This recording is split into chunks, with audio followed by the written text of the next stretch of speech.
What's up? Hello, everyone. What I miss? I saw the Donato goal, and then I saw that Strome goal. Um, Lardis sleeping a little bit on that one. Lardis snoozing a little bit on that one. Um, but that was a juicy ass rebound that Spencer Knight gave up, I will say. 1-1. We'll take it. We'll take it. Yeah, dude, Green is. I was at the game 2 days ago with the Guy family, and I kept saying Green is never beating the can't score allegations, dude.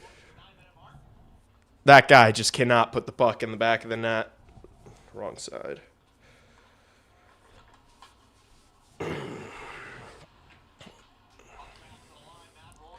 Shot from the point for the Capitals gets blocked out in front. Lardis passes it to Murphy, who gets hit behind the Blackhawks net. Nice, he shoves his man over. Moore loses that foot race. Oh, shot deflected from the point, goes wide. Spencer Knight freezes it. I made the Caps thing on the scoreboard white. That was just kind of a quick decision. It looks a little weird, but Green's buzzing. We need a goal from him.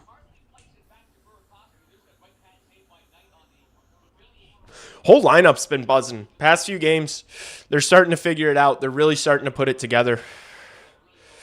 I think this team is going to be very close to a playoff spot by the end of the year. Once this team gets their top two centers back, I think they're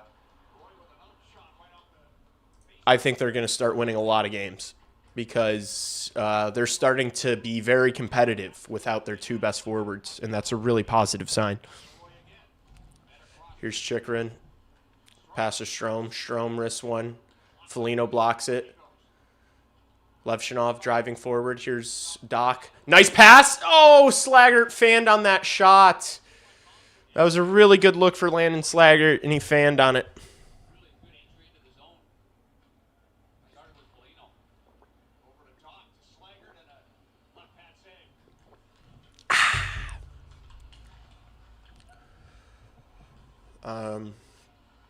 Okay. Oh, I thought Green just won that puck. Kaiser tries to jam it over to Levshinov. It gets there. Levshinov with a breakout pass finds Bertuzzi. Bertuzzi to Green. Green chips it around a defender. Puck gets all the way to Thompson. He can only get it as far as Green. Here's Ryan Green. Left half wall. Burakovsky got stripped of it. Crevier pinches in on Wilson. Good battle here. Burakovsky turns it over. Caps might be on a breakaway. Nah, Vlasic's too fast. Catches up. Good speed from Alex Vlasic there. This is my first game watching for a couple weeks, and they look significantly better. It's been better the past few games. Since the Christmas break, they've looked a more competitive team, honestly. Oh. Wilson's down. Wilson's down. Crevier intentionally just hurt Wilson to get Bedard on the team. 9,000 IQ play from Louis Crevier. Good teammate. Good teammate, Louis Crevier. Trying to get Bedard on Team Canada.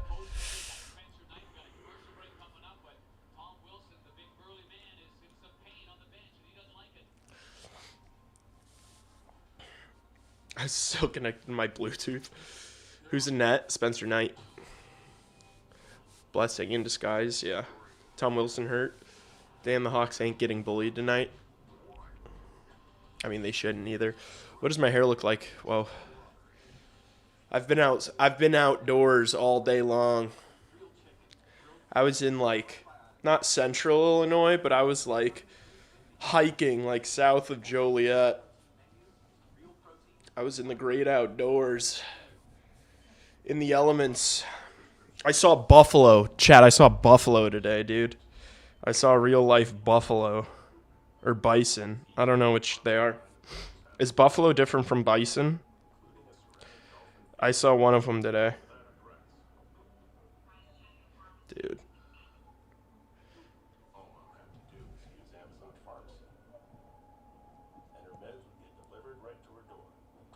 Look at that fucking buffalo, bro.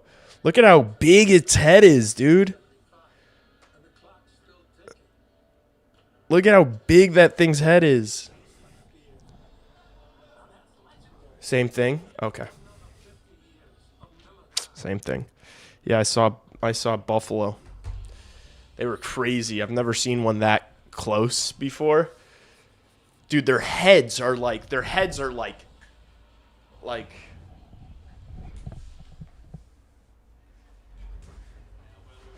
their heads are bigger than this backpack, dude. And they're kind of shaped like this backpack too. Mesmerizing creatures.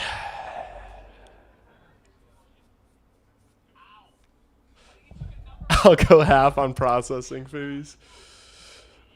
I've heard they're delicious. I think I've tried their meat. Pause. Yeah, they are massive. Trade night for a buffalo? No. I would never trade night. Not even for a buffalo. Oh, my tummy just started hurting. Why can't they code? Because they don't have hands. They don't have fingers. I was with 12 people, and we were having serious discussion about whether or not all 12 of us could take on one buffalo.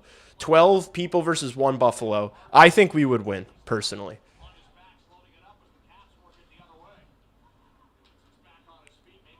I think 12 people beat a buffalo.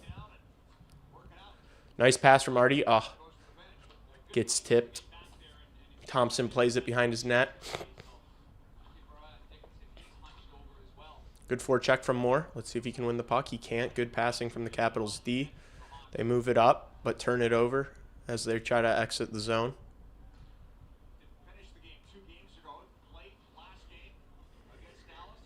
Wilson going to fight Lou for that. Starved rock slaps. Dude, I forget. I was like not even aware of what town we were in. It was like,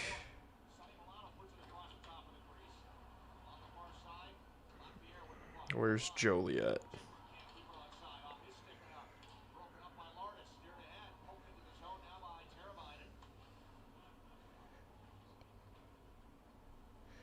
We were like by some small ass town, like southeast of Joliet.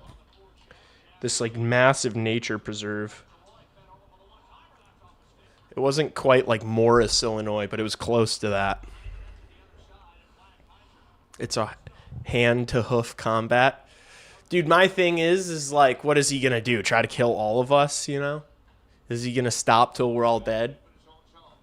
I think we could. Isn't like the fact that like I'm here on a live stream proof that like humans can beat buffaloes and fight, right? We conquered nature, low-key. Humans are the king of the jungle. Oh, what a pass from Bertuzzi. Bertuzzi now from the slot. What a glove save. Thompson flashes the leather.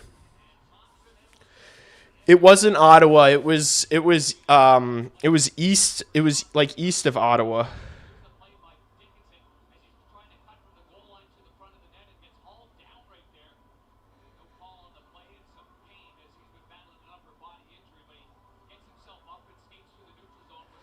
I'm looking at a map right now trying to... Oh, wait, no, I screenshotted my location, I think. Okay, I see. So, like, south of Manuka.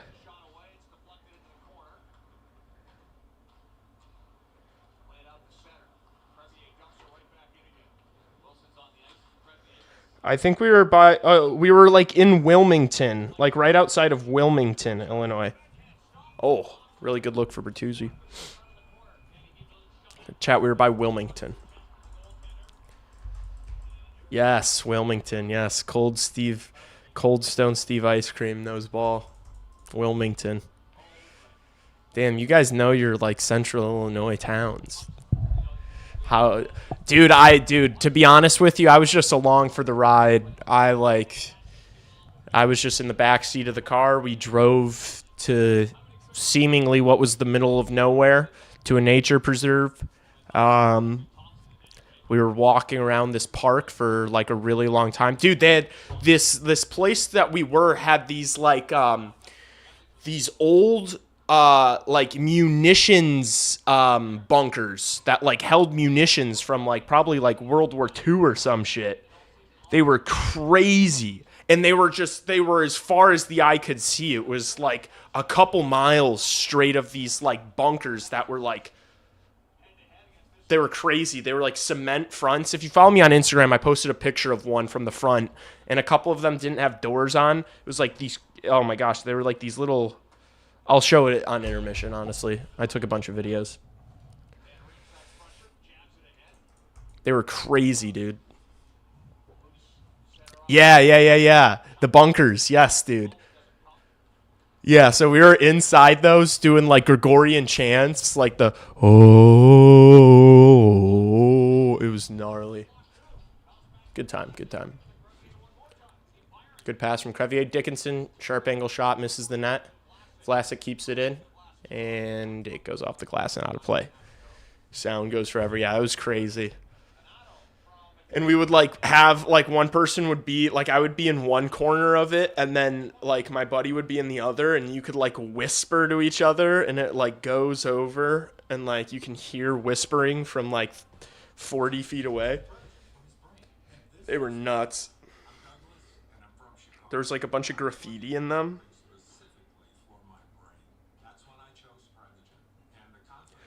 Ooh.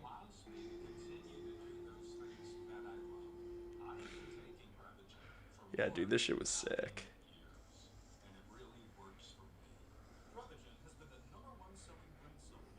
Dude, I think he pees in this video.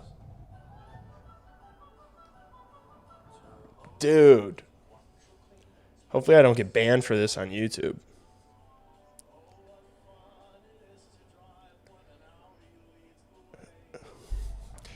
Bro was leaking.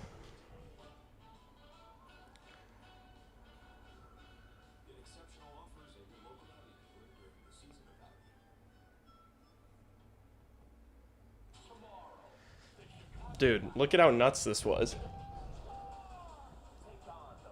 Oh, wait.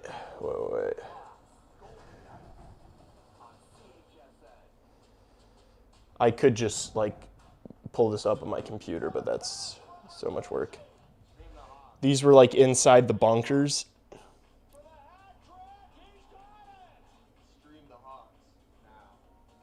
It's all connected. Ooh.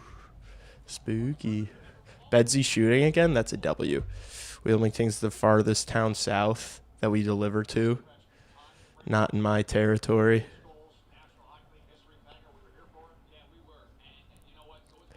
A SpongeBob one that said phone him. That's hilarious. Yeah, dude, that was sick. That park was dope. And it was pretty awesome, like, going now versus, like, I bet it's so much more luscious, like, when it's nice out, you know, in the summer and the springtime. But it was so much easier to, like, leave the beaten path, you know, with all, like, the dead grass and stuff. It was so much easier to get around. So it was, like, we could kind of, like, go wherever we wanted to. It was sick.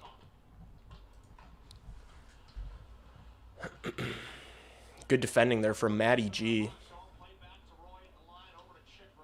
Oliver Moore tries to close down Chicklin. Ooh, that shot took a deflection on Spencer Knight right before it got to him, but he made the save. Yeah, no bugs. Yeah, true. No ticks. Like, I don't even... Actually, I didn't even look for ticks, but I think I'm good. But yeah, no bugs. It was cold. It was cold as shit, but when you're... I don't know, when you're walking for, like, you know, a couple hours, you're not really cold. You're moving. Someone needs to chat GPT. How long till he's back? Dude, I have no clue. Because we don't even know what... We technically don't even know what the specific injury is. I haven't really been on Twitter at all today, so, like, I'd be checking for, like, reporters and stuff, you know? Like, I'm not going to have the inside scoop on that. The Rinkside General made like a video about, because he's a med student, and he talked about like shoulder injuries and the difference between like a separation and a dislocation and a tear and stuff. So if you want to get nitty gritty, I'd check out the Rinkside General video.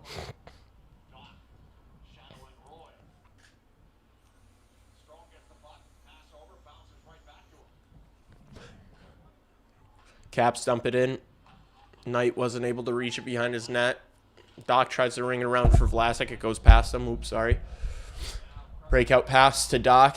He chips it into the cap zone, goes for a change. Green first there on the forecheck. Nice. Got a flick on that puck. Oh, shot from the point. Looking for a deflection. Didn't find it.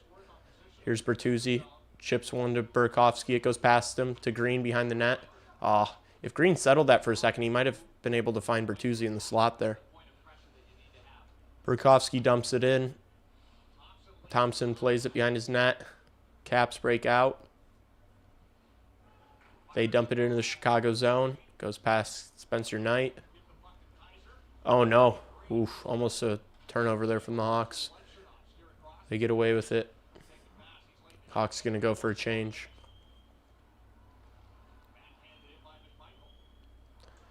McMichael dumps it. I should turn that volume down. It's pretty loud.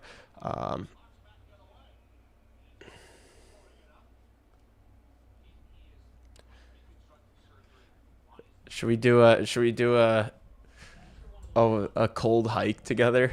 A stream-wide cold hike. Everyone meets up. Central Illinois. Hit up Starve the Rock. That's honestly like not normal. I mean, I like being outdoors, but I don't like really rip a ton of hikes, but I'm glad I did that. It was awesome today. Oh my gosh, Wilson hurt again. Oh my gosh, and now he's getting helped off the ice. Dude, the Blackhawks. The Blackhawks have tried to kill Wilson. The Blackhawks took the Bedsy snub personally and are trying to injure Tom Wilson to get Bedsy onto Team Canada. Confirmed. Obvious. I mean, geez, dude. What was that? He gets, like, hurt twice in the first period. Hopefully he's okay. You know, I know I am joking. I don't actually wish injury upon someone. Unless it's the playoffs, then I do, but...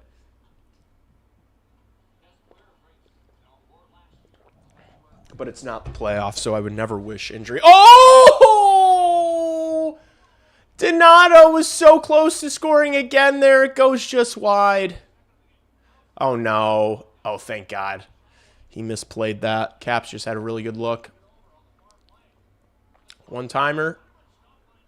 I think Knight got a piece of that.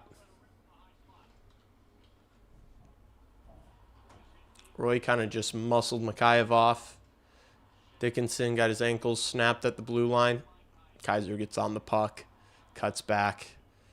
His skating is so sharp, man.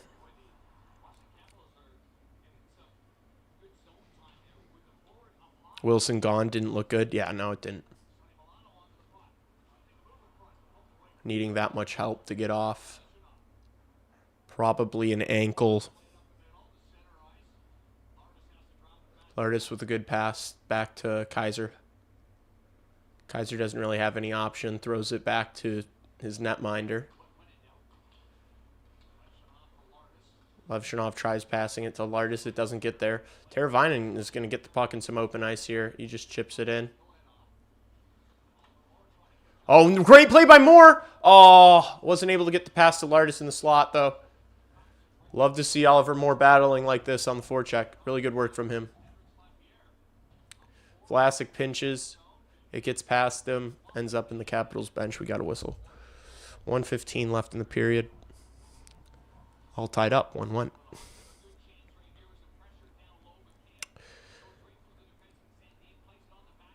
Moved from January 4th to January 12th. Okay.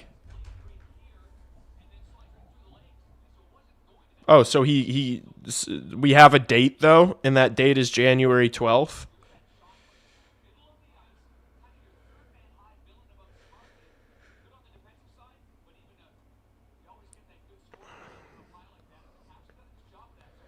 Yo, why did I just open Twitter to seeing Maduro in a Nike Tech?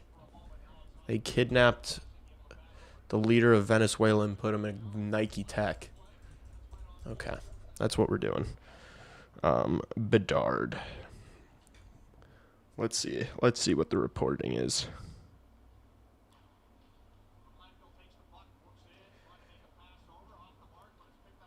No definitive timeline yet. Oh no! Please get this out. Please get this out. Nice, Bert. Hawks battle in front. Puck's in the corner. Burakovsky stretch pass to Bertuzzi, who just chips it in. Hawks go for a change. 22 seconds left.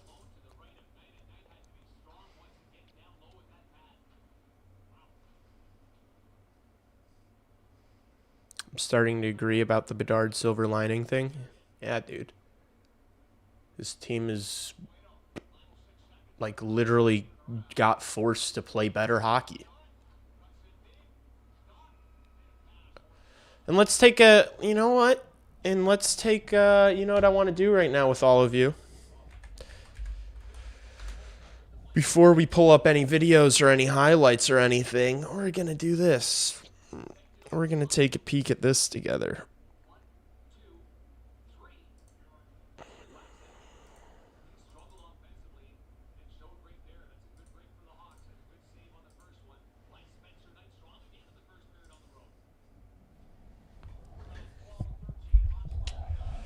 We're going to take a peek, chat.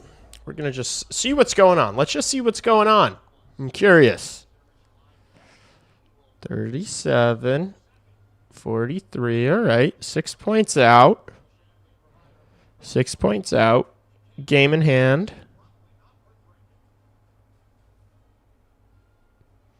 It's not that bad. It's really not that bad. That's 3 games. 6 points out only.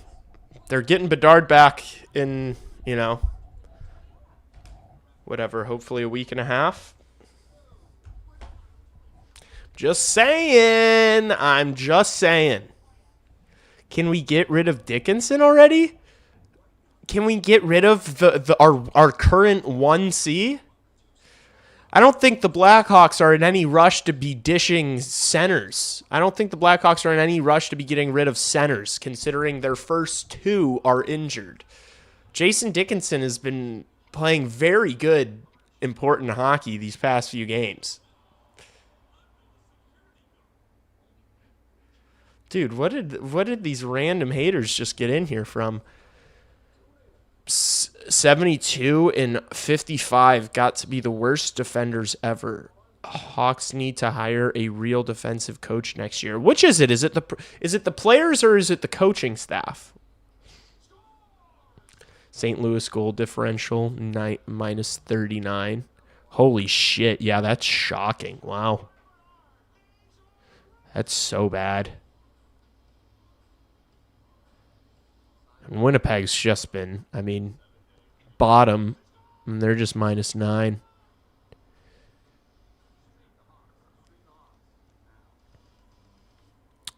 San Jose with a worse goal differential than us. Dude, it sucks. If Connor Bedard and Frank Nazar, look, you know, I don't want to play the what-if game. I don't want to, you know, I know if my grandma had wheels, she'd be a bicycle, but she doesn't, so she's not. But if the Chicago Blackhawks did not have injuries to Connor Bedard or Frank Nazar, it's not a crazy thing to say that they would be in a playoff spot right now. It's not crazy to suggest that they would be in a wild card spot right now.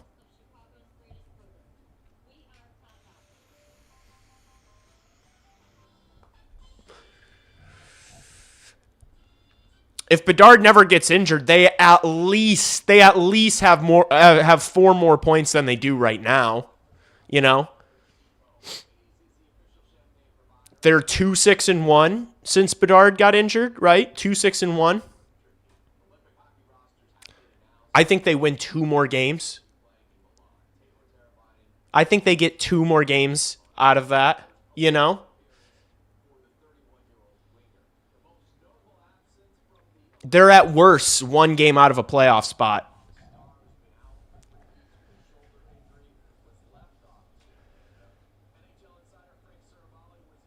It's Kyle Davidson. What do you mean it's Kyle Davidson? You don't see what's being built? You don't see this like really impressive, mobile, large, young blue line that are already making an impact at the NHL level? You can't see that? Gingibillion, you just don't really know the sport very well. If you're clamoring for the general manager to be fired, you just don't know. You don't have a very good understanding of the sport. It's so clear what's being done with this rebuild. Like he's building a complete roster around Connor Bedard.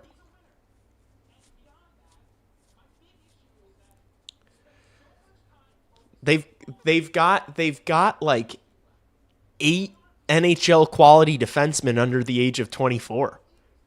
They've got too many solid forward prospects coming up. They're not going to have room for all the. They're not even going to have room for all the prospects that they have coming up through the pipeline right now. You just said that 72 is the worst defenseman in the league, and you're telling me I'm not very knowledgeable? You just, dude, I can't argue with you. I'm so tired of arguing with people who just don't know puck.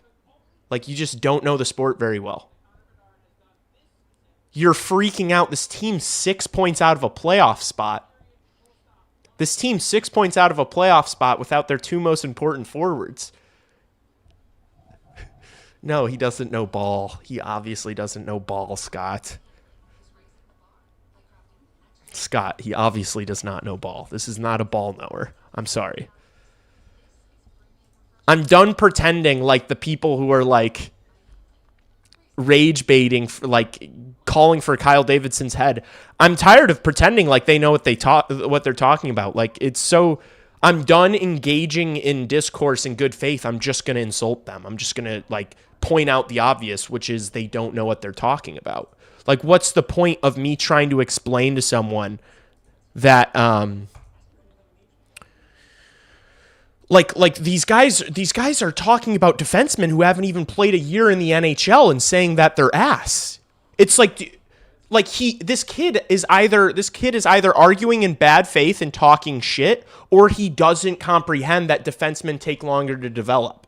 So either way he's an idiot, and it's not really worth talking, you know? Like, he's either dumb, he either doesn't know what he's talking about and doesn't realize that defensemen take longer to develop, or he's just trying to rage bait. So it's just like, you know, they need to get a job. Yeah. Who you want the Blackhawks to draft? I have no clue where they're going to end up drafting. I think there's a very good chance they don't end up getting a top 5 pick, because I think once Connor Bedard gets back, and Frank Nazar gets back, I think they're going to play themselves out of like a top 3 pick unless they move up a lot in the draft. Kyle has done nothing since 2022. I mean, bait used to be believable. This podcaster's horrible. I'm not a podcaster, dude. This isn't a podcast. This is a live stream. I'm a YouTuber, bro. I don't podcast. Come on, bro. You're in my chat, riding my nuts, bro. Why don't you let everyone know how my nuts taste on the way out, bro? Talking about this podcaster's horrible. Thoughts on Soderblom being a part of the future? I don't think he will be. I think Camesso's probably going to be the guy that's like the part of the tandem. If I'm being honest here, I'm going to pull up some stuff on YouTube, I think, here for a bit. Fucking podcaster, dude. Dude, I'm done. Chat, I'm not a podcaster anymore, bro. If I get back on a podcast, we can call me a podcaster again. I'm not a podcaster anymore. I talk straight into a camera, into a mic by myself, alone. I don't chop it up with other people.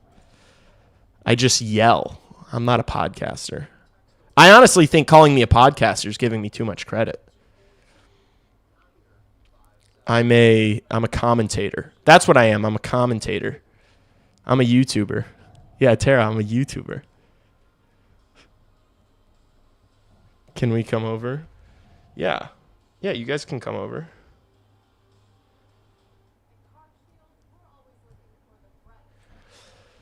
Yeah, Marcus, you can come over, but I mean, I'm doing the stream. But yeah, if you guys want to come over and watch the Hawks game and sit on the bed and hang out, you guys can.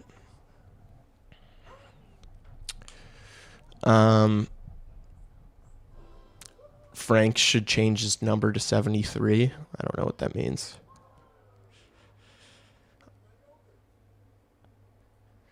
I'm shocked that your bed is always made and shit is picked up. I'm not going to lie. I rushed in here because I was obviously late. Bro, I rushed in here, and I'm not going to lie. I'm about to expose myself. I didn't want to spend time doing the sheet and the other blanket, and I literally just put it on the side of the bed and just put my comforter on to make it look made. I honestly hate making my bed. I don't even like getting into a made bed because when I sleep at night, I don't sleep under all the blankets, you know?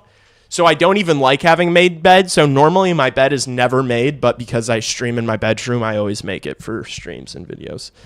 Just to make myself look like less of a, I don't know, make me look a little more put together. Should we watch Frundell World Junior highlights?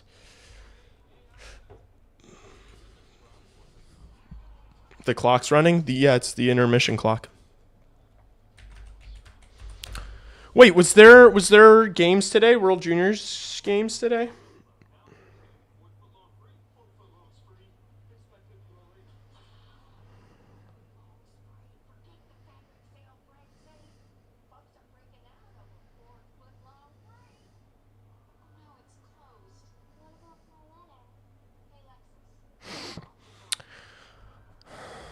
Yeah, wait, were there games today? I love how stupid your fans are. Dude, why are you still here? Why are you still here? Do you think Nestrasil... I think Nestrasil will probably play another year of college. I don't think there's any rush to get him to the pro game yet. I think he should play another year in college. Is it... Oh, no. There weren't any games today. Sweden plays tomorrow versus Finland. Dude, that fucking USA game was heartbreaking. That USA game was heartbreaking. Why did my... Dude, this autofocus. USA sucked ass. You can tell their second game they were getting bounced. Yeah. Yeah, you could tell in that Sweden game they weren't going to win at all. I was hoping they'd at least, you know, get past the quarters, you know, get through Finland, but...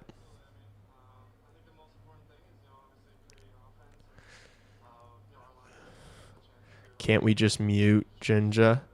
No, I kind of like a shit talker. The hater in me respects his game. The hater in me respects someone who's just like... I mean, it's sad. It's sad for sure that he's like, you know, that he's like stayed in chat this long and is just getting bullied by everyone. But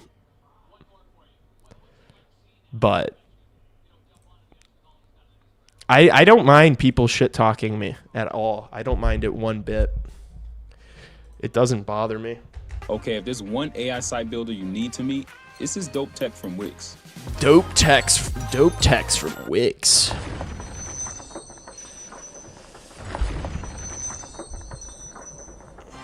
Just after 1 p.m. local time on this Friday afternoon and the quarterfinals. Probably a kid, teen. Yeah. I don't know. Yeah, you'd assume probably a child. But I don't know, man. Pete, there are a lot of sad individuals out there that like actually act like this on social media. Like, if this guy saw me in person, he would not behave in this manner. You know what I'm saying? Like, this is a very like keyboard warrior thing to do. Clearly. Number one in quarterfinal in Ottawa. She'll play it into the corner. Albert Schmitz to the line, not out. Shot right in front. Kessler score! Can you play the audio of the game? No. I don't, it's not legal. For a loco goaltender who is mental. Bro, you're upset that the Blackhawks traded Seth Jones, their worst contract, whose age, who was just like never really gonna be a part of you know, the finished product of the rebuild. You're mad that they traded him for, okay, I'm being rage baited. Spencer Knight is a true #1 goaltender. Just Spencer Knight's going to be an elite goaltender for a decade. This guy's upset about it. Horvat and Wilson. Yeah, how long is Horvat out for?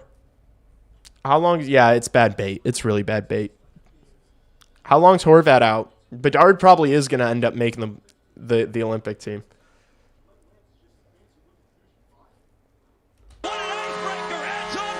Wait, dude, he's yapping. I missed an Anton Frundell goal. Albert Schmitz to the line, Nato shot right in front. Knuckler score! What an icebreaker! Anton Frundell, 10 seconds in, and it's 1-0 Sweden. He's too strong. Wow. They always say, get started on your front foot. Well, Sweden only took 10 seconds, and their best player, Anton Frundell, makes a really good play. 0 for 1 in the power play is Latvia, the one shot in that first opportunity. First shot off a skate, a good shot block as Carroll got in the way of that one. They'll work it around. You heard I hate Nick Suzuki?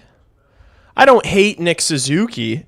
I think Nick Suzuki's a talented hockey player. I have said bad things about the Montreal Canadiens. I have suggested that like Caulfield-Suzuki is not a good enough duo to win a Stanley Cup.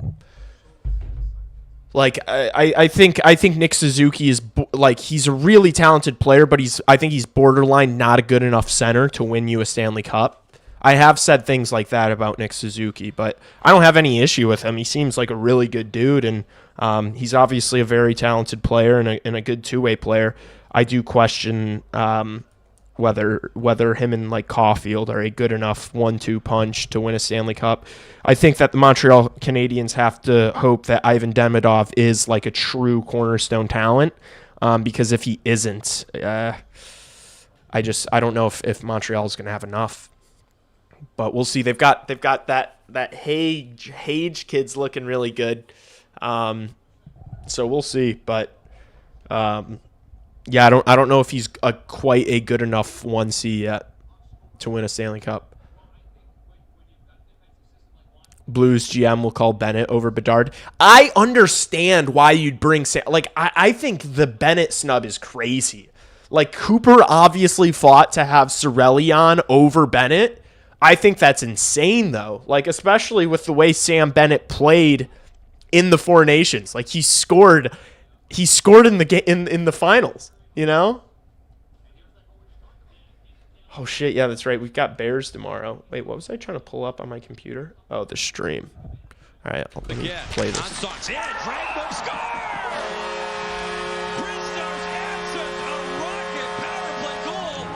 Tied up at 1.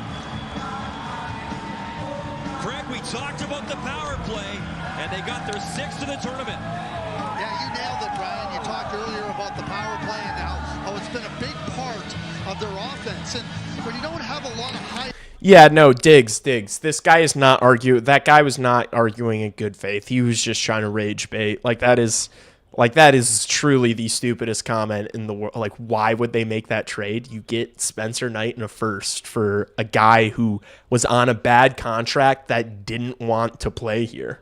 And offense, you got to take advantage on the power play. They do exactly that, and this is a wire shot by Hansons. Hawkinson throws it in, waiting for it is Yenborn. Yenborn cycles it again for Pettersson. Pettersson far wall. Takes it up high. Pettersson still cruising with the puck. Pettersson, round it again, back in front, score! Jack Berglund, one control. Did he just hit a Sioux? Sioux! I didn't even realize that. He just hit the Cristiano Ronaldo. Well, we showed Jack Berglund at the outset, and Sioux he plays in so many different areas of the rink and in the game. It up top, and that was picked off. Oh, what a chance! And then taken down and crashing into the net was the Latvian forward. That was Sierkins. Schmidt sidestepping the body check, worked it into Frey. And Frey nearly took it away. Onson's in front. Centers. Oh, no, don't hide the scoreboard. Hide the window capture. Clock. We're underway. At a period. Nice couple seconds off. We're underway. We're back. He came in for... Was he talking shit about the stash, bro? What you got? What's wrong with the stash, dude? I can't catch a break, man.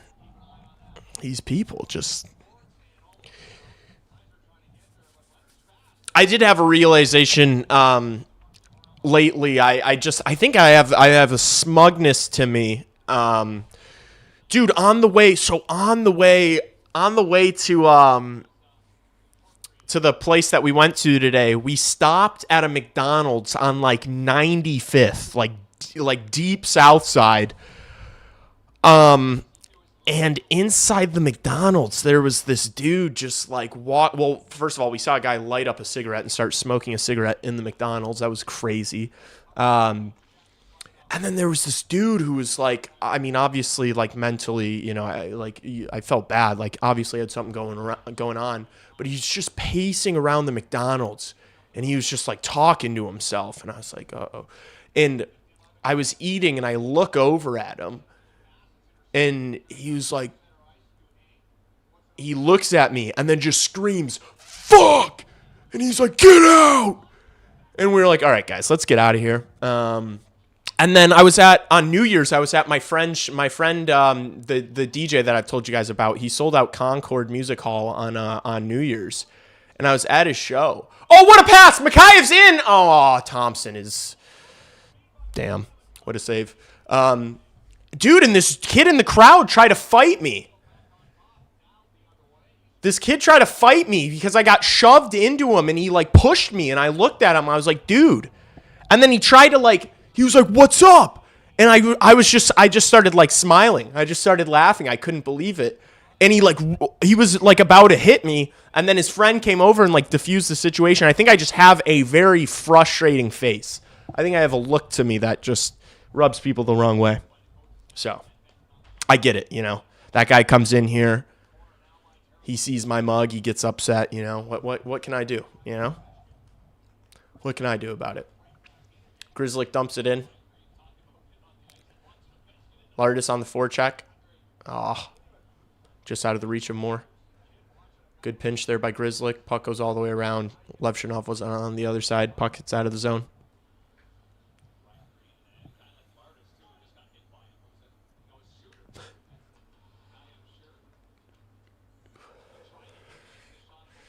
I have a punchable face. Yeah, apparently.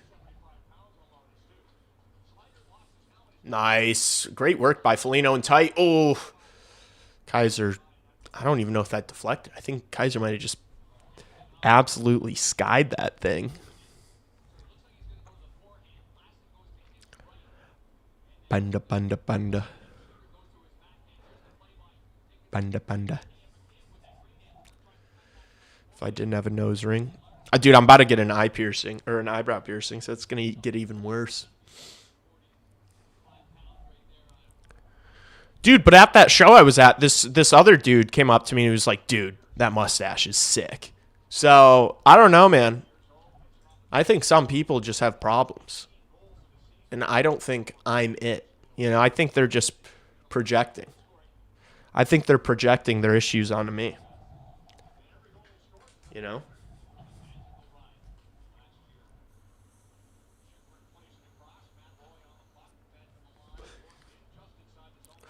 Nice. Oh, Slagger should have intercepted that puck. Capitals almost got a chance off that. Shot from the point for Chikrin. Misses the net.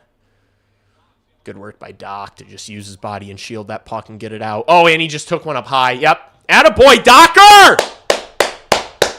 That's why I love Colton Doc, man. It's little plays like that just fire me up.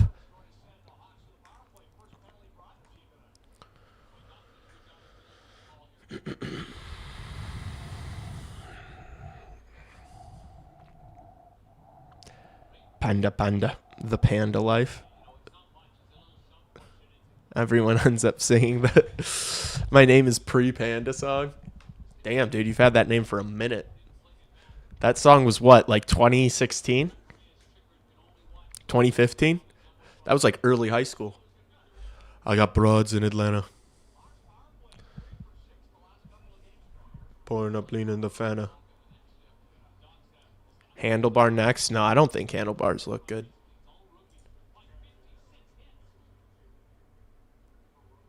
Personally. I don't think it would look good on me. That's what I should say. I don't think a handlebar would look good on me. Not the Capitals' PK is not very good. 25th in the league.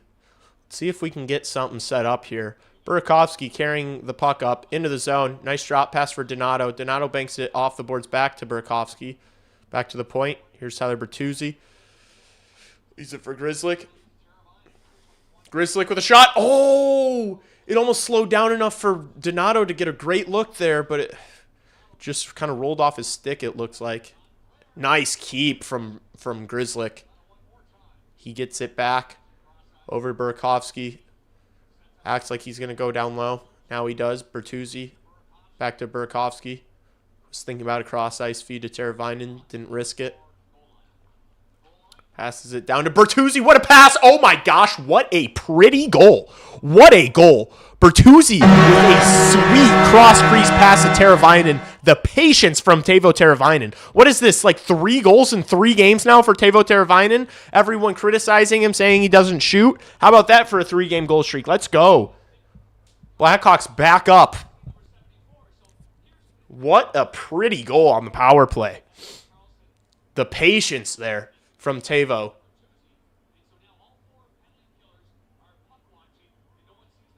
Nice. That was a pretty goal, chat.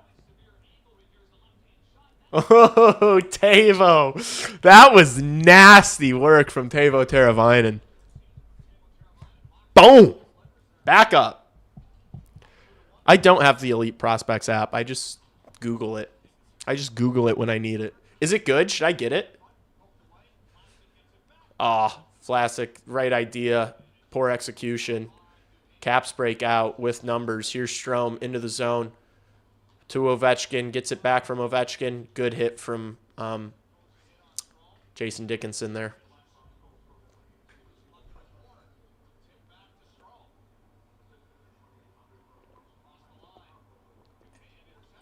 Nice. Hawks get on the puck. They break it out. Crevier carries it into the Capital zone. He chips it in and takes a hit. Hawks go for a change. Kid line comes out. Oliver Moores gets his ankles broken.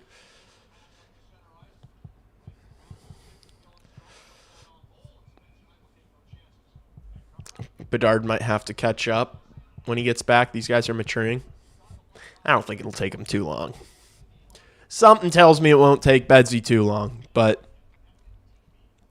with the way these guys are looking as of late, the improvement that we've seen from the rest of the group, now more than ever, we're like, Bedard, take your time, you know? Like, all the guys that are getting more opportunities, it's been so good for them. So it's like, Bedard, take your time, come back when you're 100%, and let's make the fucking playoffs this year. Oh, how's that not offsides? Looked like Doc entered the zone a little early. Doesn't matter. Caps rake it out. 4-on-2 for the Caps here. Chikrin. That guy scores a lot of goals. That's not the guy you want having all that time and space. Uh-oh. Turnover. Artie. Foligno gets on it. Tries to play it off the wall. Foligno dumps it in. I got to get the clock right here. It'll take Bedard 2 shifts. Hawks PP has been very solid. Yeah, the past, 3 games, I think they've got goals in their past, 3 or 4 games on the power play. It has been good. It's been better. They're starting to have success. And I think they finally, figured it out with the 2 units. I think both units have, looked good. This Unk unit has been the first unit, and they've been having a little bit more success. But even when the young guys get out there and get things set up, they look really dangerous too. So it's nice to have 2 units that are competent.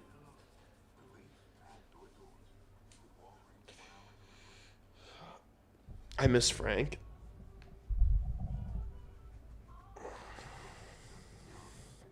EP would have been good in 2022. Follow the players, not the puck. 2 to 6 more weeks until I get my black Nazar jersey. That's exciting. Yeah, Artie has found a next level, an extra gear. Artie's been looking so good, like consistently. Chat, do you guys agree? Like the past 5 games from Artem Levshinov is the best we've seen him play. Just so assertive, so confident on the puck, making more and more things happen in the offensive zone. It's been great to watch.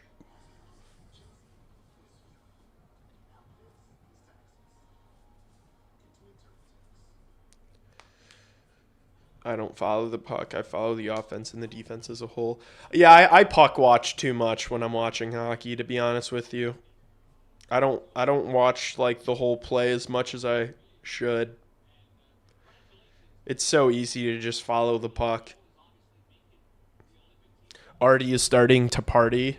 Artie is starting to party. Why was that like a mouthful for me?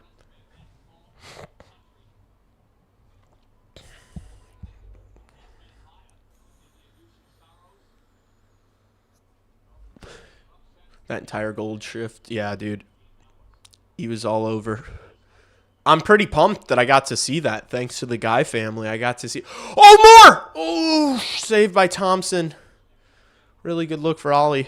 Yeah, thanks to the Guy fam, I got to see Artem Levshinov's second career goal in person. That was pretty elite. That whole game was awesome. Except for, obviously Dallas pulls their goalie and gets a couple that you'd prefer to not, you'd prefer them not give up those goals at the end. The only thing I really care about is just Spencer Knight's save percentage. For me, that's the only bummer of it. I don't care if they win by 3 goals or 1 goal at all. I just care about Spencer Knight's save percentage. But other than that, they pretty much outplayed the Dallas Stars the entire game. It never, through 2 periods, it never felt like Dallas was going to win that hockey game.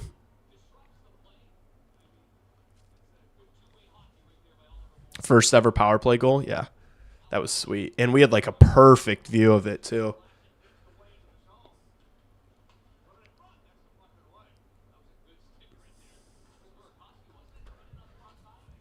Vlasic almost had a really nice pass there. Got tipped. Bad passing from Capitals. Turn it over. Green gets on it. Waits patiently. Flings one across the ice. Misses Bertuzzi. It gets a tip, though, so no icing. Nice forechecking there from Ilya Mikheyev. Hawks are playing really solid in the neutral zone right now. They're clogging it up so bad the Capitals aren't able to get the puck out. Or get the puck into the Hawk zone. Kaiser just throws one towards the net. Mikheyev. Oh, Dickinson now. Oh, misses the net. This line's been so good, dude. You got to give them credit. Because they've had the assignment of going up against the other team's best lines the past few games, and they have been really good. This Dickinson, Donato, Mikheyev line. They've been outscoring some of the better lines in the league, Oh, McMichael, what a move. Oh, my goodness. Just undressed Wyatt Kaiser. Thank goodness. Thank you, Mr. Knight. Thank you, Mr. Knight. Mikheyev is a horse. Yeah, he is. He really does just chug along. It would be, awesome if Landon Slaggert could turn into a player like that. But it's he's got to, Slaggert is a really good skater. He's really fast. He just is not nearly as strong as Ilya Mikheyev, as Ilya Mikheyev. Mikheyev is so strong. Oh, as I'm glazing him, he just coughs up the puck. Nice back check from Nick Foligno there. Leonard dumps it into the Hawk zone. Artie gets on it. Passes it up to Colton Dock, who drives forward, and that'll be icing. Hawks have to tag up. Yeah. There you go. Wyatt got totally walked. Yeah, he did there. Yeah, Mika with the dry hair hat trick. Mika with the dry hair.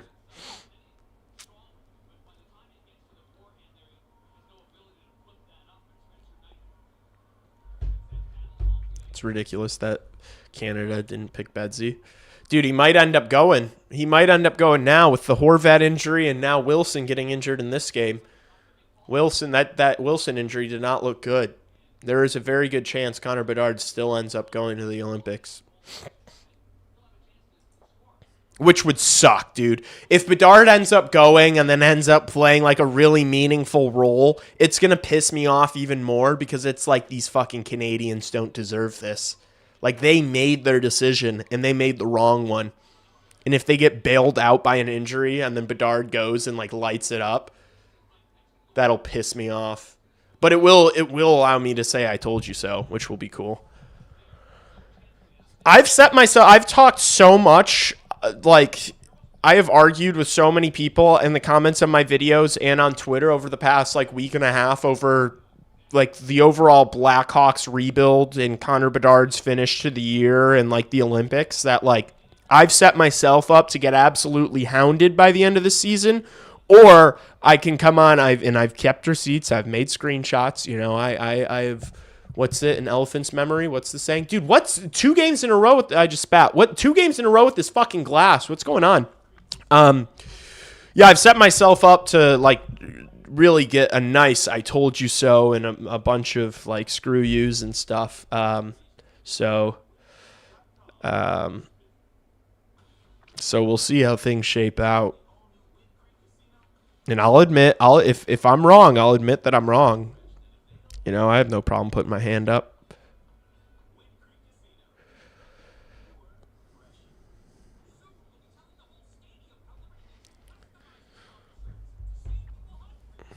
Bedard pulls a hole and changes citizenship. That would be electric. I low-key hope they snub Bedsy a second time.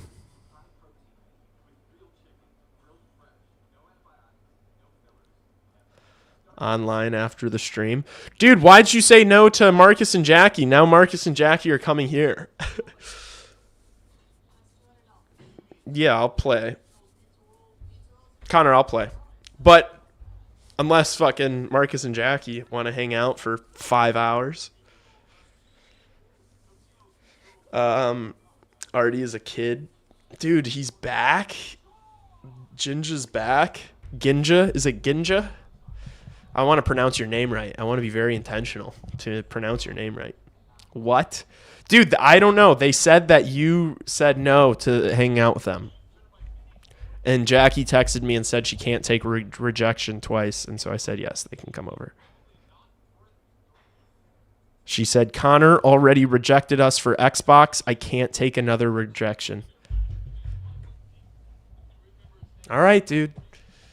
Now I got to hang out with my brother and his fiance. No, I'm just kidding. I get to. Chat, I'm going to have a couple of we're going to have a couple of joiners. We're going to have to teach them about the sport. They're going to be sitting behind me. There's going to be a live crowd, a live audience. First live audience on the channel. All right, Chikrin to Strome. Strome carrying it up the ice. Has a nice pass. A little bounces over Roy's stick. Matt Grzelcyk intercepts. Oh, almost got in a little bit of trouble there. Had a great pass to Oliver Moore. Now the Hawks break out. Here's Murphy into the zone. Gets one on net. Gets put into the corner by Thompson. Teravainen blocks it along the boards, and it goes out of play. 10:07.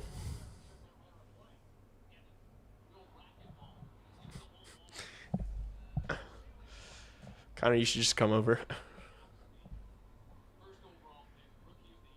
Live audience, you know what that means, like the stream. Missed that goal. What happened? It was a really nice power play goal.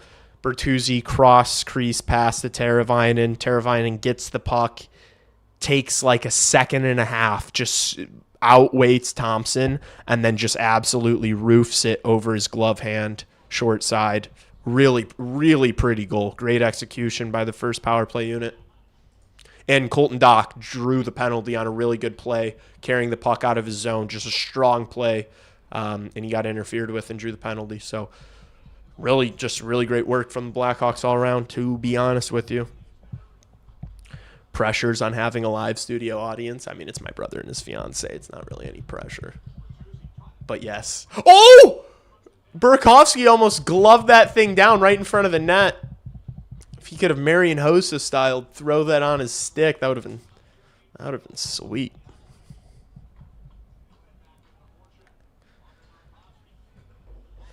I'm worried it isn't going to turn out how I want it with the viewership. I mean, yeah, that's kind of how it goes. What's up, buddy? Yeah, I'm working. Yeah, I'm streaming. What's up? What's up? Love you, buddy.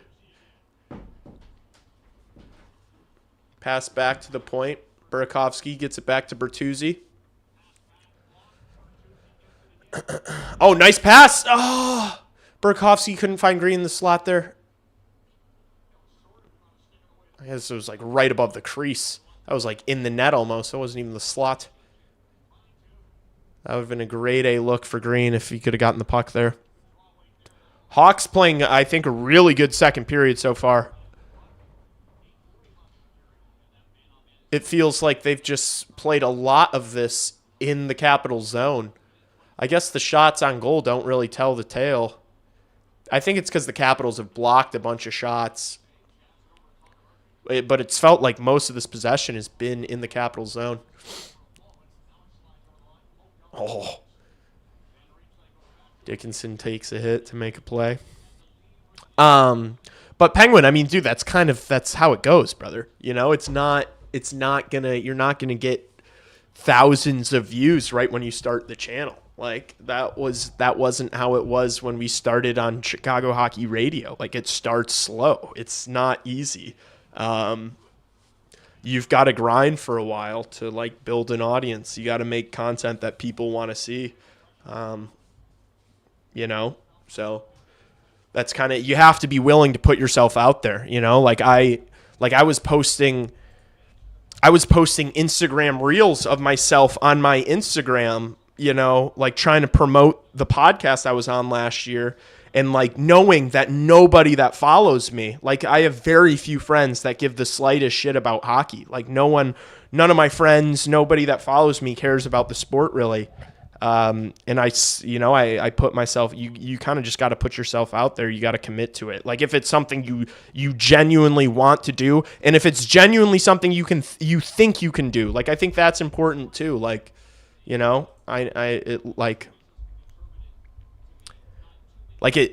have a ton of fun doing this, but it is a grind. Like I don't make any money from this. And not only do I not make any money from this, I've sunk thousands of dollars into this, you know? Like I've put a lot into this, and so you have to be okay with that. You know, like I work another job. I do this as much as I can. But I work a different job. I don't, you know. And so you can't just love the sport. You need to love what you're making. Like you need to enjoy the whole process, because if you don't, you're going to burn out and you're never going to make it. You're never going to do anything. So you gotta learn to love the process. Your friends support your content. Shut up. Get the fuck out of here. My mom's money? Yeah, dude. Yeah, dude, I use my mom's money. You know, I'm like a 25-year-old who I don't live with my parents. You know that, right?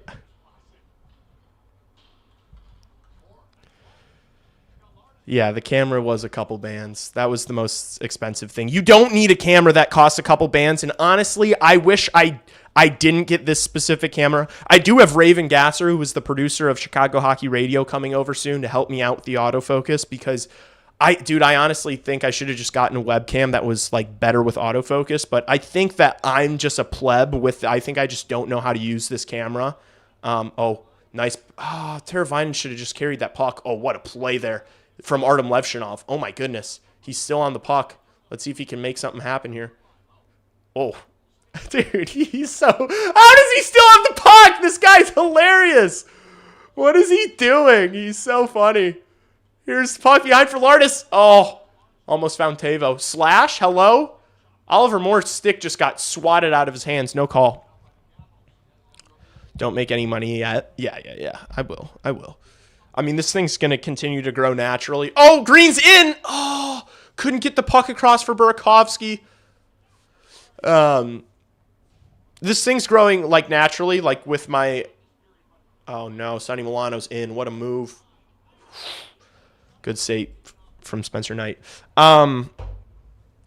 It's going to grow as I like stay consistent with it and like keep making better and better videos, but once this team gets really good and is in contention, I mean the audience is going to expand like a lot. Like I've already seen it this year with this small sample size. When this team's hot, when they were, in a playoff spot, when everyone was excited at the start of the year, videos were hitting 1,000 views, 1,000 plus, a lot easier. Not that 1,000 views is enough to make like dough off of, but it's just like a easy benchmark, for a channel that's, I started it in August, so. And people comment all the time and say like, dude, I love the videos, but it's hard for me to watch when they're not doing well. And it's like, I completely get it. But once this team's like a wagon again, the fan base is going to explode. And you'll see it in attendance at the United Center. Like once this team is, in the playoffs every single year and is, an elite team, they're going to be selling out the UC again every single night. Like, it's just how it goes. So, those are fair weather fans, for sure. But I mean, it's how it goes. It's not European soccer. Like, you're not going to be selling out games when you're on the bottom of the league. There's so many other sports. Chicago's a great sports town, but it's a competitive market, right? You've got the Bears, you've got the Bulls, you got the Cubs, you got the Sox. Money's tight, People don't care to spend money and spend time watching, what they view as an inferior product. And so it's like, if you're not hockey obsessed, like the people in this chat and like myself, like you're not really going to follow when the team's not great. That's only natural. It's not. Retired boomer here from the western suburbs. Don't quite fit your demo, but I enjoy your show. I appreciate that. And honestly, I think you'd be surprised. I think there's a lot of older people who watch this channel. I think I behave, like I probably cater more to the Gen Z audience just by the way I behave and talk. And so I get that, but that's not necessarily my intention. I'm just being myself, Yeah,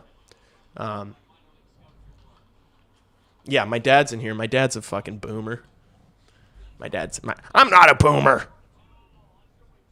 I'm 50. Dad, how old are you? 57? 58? 57.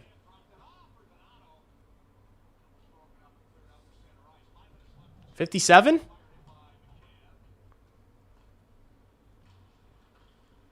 First game as a kid was in 69. Nice. Sorry, I shouldn't have. Sorry. Oh no, Ovechkin. Good save, Knight. Man, Ovechkin is just like crawling out there, isn't he? 46, been a Hawks fan since 91. Love to see it. Yeah, I could probably check the demographic on my channel. I do think it's probably like the average age might be like 30s, to be honest with you.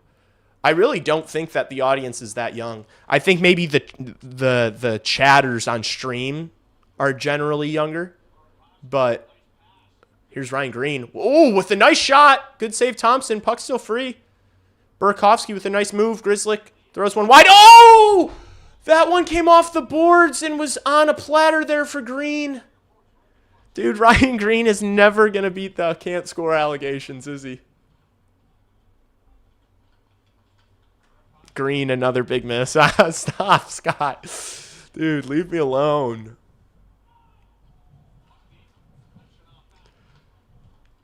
Nice attempted bank pass from Grizzlick. Yeah, that worked out really well.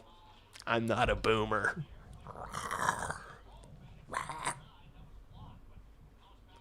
You're right. You're right. I'm sorry for insulting. Oh. Did Ovechkin just like blow a skate or something? What was that? He's a Gen Xer. 35, old as Flip. Dude, see, this chat is like, I bet the average age in this chat is somewhere in the 30s.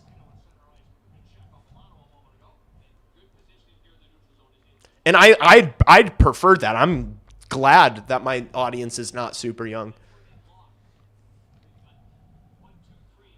I don't want that pressure. I don't want to be being a bad influence on somebody's children. Don't put that on me. I don't think that people under the age of, oh no. Oh my gosh, off the crossbar and out of play. Thank goodness. I think you have to be like 13 to watch my channel. I am 62. Gen X, I'm 52.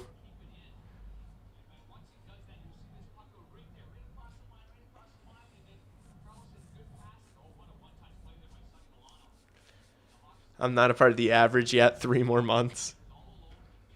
I'm 20, bringing the average down. Yeah, dude. I mean, Penguin's probably one of the younger people in here, and he's 20. I thought I was the oldest person here. No, Lebowski. We got an old... I love this. We got a bunch of unks. My mom just texted me, Dad is 57, Mom is 59. I was right. I knew that.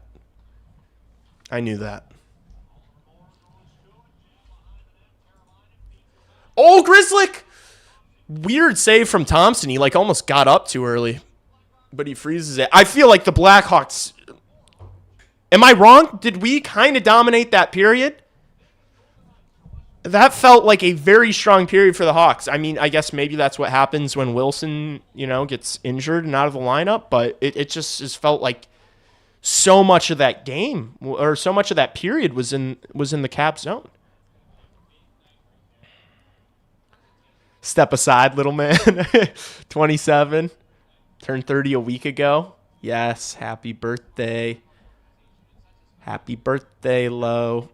Next year, I think your channel will explode. Frundell, Cancerov, Spell, C, Camesso. I'm with you. I'm hoping. That's the plan. And if it's not next year, it'll be the year after that. I don't really care however long it takes. I am committed.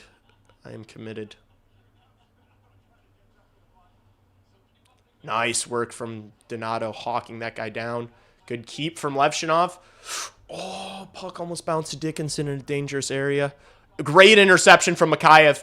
Donato plays him in. Oh, he had to cut back. This line has just been so good.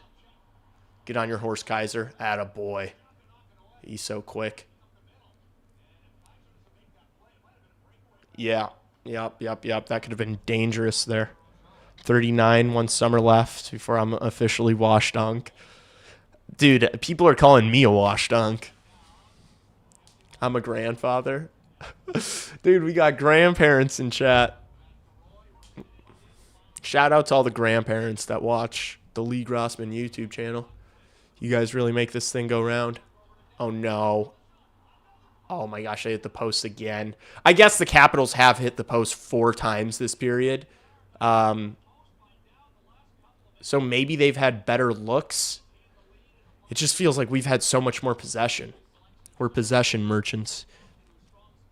That would have sucked if, like, they just scored there and you don't get out of this period with a lead after the way you've played.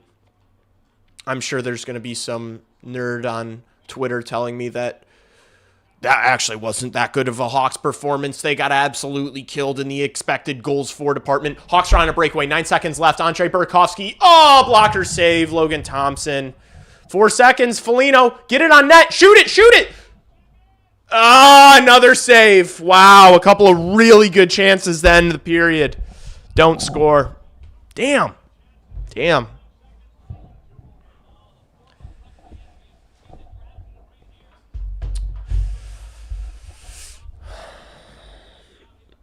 $68 old, January 9th, Yelkin STFU. Damn, wait, really? Dude, I didn't wait, hold up. Here, I'm gonna actually pull up the metrics right now. I'm gonna see if I can look at I should be able to look at that, right? Average age. I'm pulling it up right now. Let me yeah, dude, everybody in this chat thought, you guys all thought that everyone was young as hell. Everybody in this chat thought they were the oldest person in here. There's always a bigger fish, chat. There is always a bigger fish. Or I should say there's always an older fish, apparently. That's hilarious. Oh my gosh, dude. This chat is just straight unks and gramps. I absolutely love it. That's hilarious. I had no clue. Let's see. I'm pulling up the demo. I'll show my YouTube studio. I'll show some analytics. Oh, we just hit 1,300 subscribers. W. All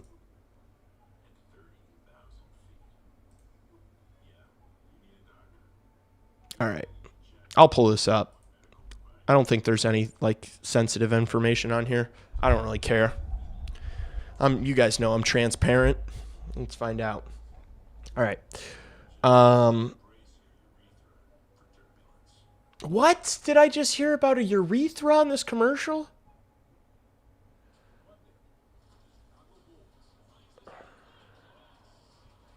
All right. Dude, watch time from subscribers the past 50 days. If you are watching me right now, do me a huge favor. If you haven't subscribed to the channel, half of my viewers over the past 28 days are not subscribed to my channel. Okay, here we go. All right. Okay, it is a sausage fest. Hella dudes, first of all, which is weird. I swear there's like a bunch of... I guess the girls who watch this channel are just like always in chat and vocal because it really doesn't feel like it's this much of a disparity. So yeah, there you go. The bulk of the viewers are between the ages of 25 and 34, and then the second biggest age range is from 35 to 44. Yeah, dude. I mean, this is crazy. This is not people. Young people don't watch my channel, which is awesome.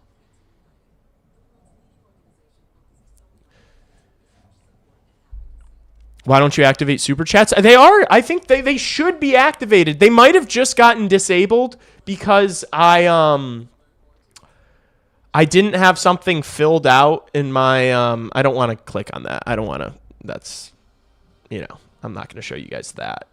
I activated super chats. Like I've gotten super chats. I'll go back in tonight and see if I can fix that. You surprised? No, I'm not surprised. Obviously, I talk about sports on the internet. It's not surprising that it's more men are watching. But there are a lot of very active female viewers. That's all. Videos growing your audience. Why is no one talking about Roman Cancerov? That is my best video that I've put out on this channel that has I think over 11K views. Audience by watch behavior, new viewers.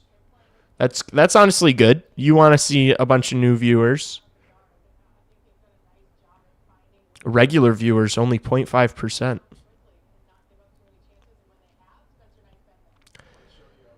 And this is I would imagine this is down because I didn't make videos for 2 weeks, so I fell off a little bit, but we're getting cooking again. Also that lineup video that I just put out is almost at 4K views, so that was nice for me. United States 70%, Canada 15%, and then it drops off 6% or 0.6% from Sweden. Dude, should we see who's watching me from Malaysia? One person watched me from. Wait, randomly 10 people watched me from Malaysia. Chat. 10 people randomly watched me. What was I doing on the 28th that Malaysia tapped in? Interesting. Yeah, let's see the viewership of Malaysia compared to the United States. Yeah, so this was like I kind of wasn't really posting in this stretch.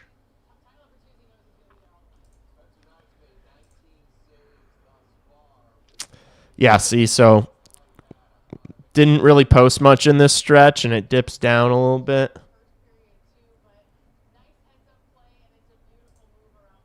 Let's go 90 days. Yeah, see what happens when you don't post? It's crazy. But we're going up. We're going up. This was the Roman Cancerov video. Just completely carried that. But probably a VPN. Oh, yeah. Dude, come on, guys. Why do you guys don't ruin that for me? Can you just let me believe that there are people from Malaysia watching the videos on the 28th? Can you just let me believe? Can you let me believe that I've got 10 people in Malaysia tapped in right now? All right. What were we watching? Friendel, whatever. Oh, why'd I do that? Why'd I scooch back over?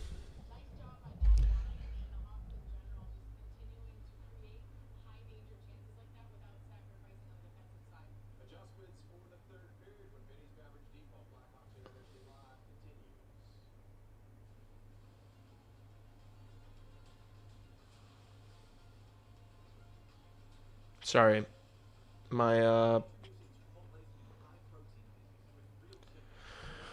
I'm being distracted. I'm actually watching you from Malaysia. Hawkstyle Memes is watching from Malaysia. Good to know. You should do a World Junior Championship watch party. You're probably right, especially if Friendel's in the finals, if Sweden gets there, because I'm rooting for Sweden now for the rest of the World Juniors, obviously. 30 viewers from Venezuela. Oh, jeez. Yeah. Oh, no. Moderna is one of a true story. The leader of Venezuela is actually a big Lee Grossman fan, so I'm very anti U.S. intervention in Venezuela. For the record, I know everyone was wondering. I know everyone was like, oh, I wonder what Lee's take is on Venezuela right now. Anti-intervention. That's a good read by Herenstam and a good save. Stenberg curling away from starts. Stenberg in front, wanted Berglund poked away. A good poke check there by Marich. Alphonse Ray delivers up top the drive, score! A rocket back of the net. As you can see, Boumediene load up and Marich was out of position. Sweden leads 3-1. Latvia couldn't get their players off the ice, so we're on killing that penalty. Could you do a video on Frundell if you already did? I missed it. I did, dude. I did. I actually did. I actually did. How long ago did I do that? Dude, I've been watching so many videos about theology. Now that I know I have an old ass chat, guys, I've been delving into the world of theology on YouTube.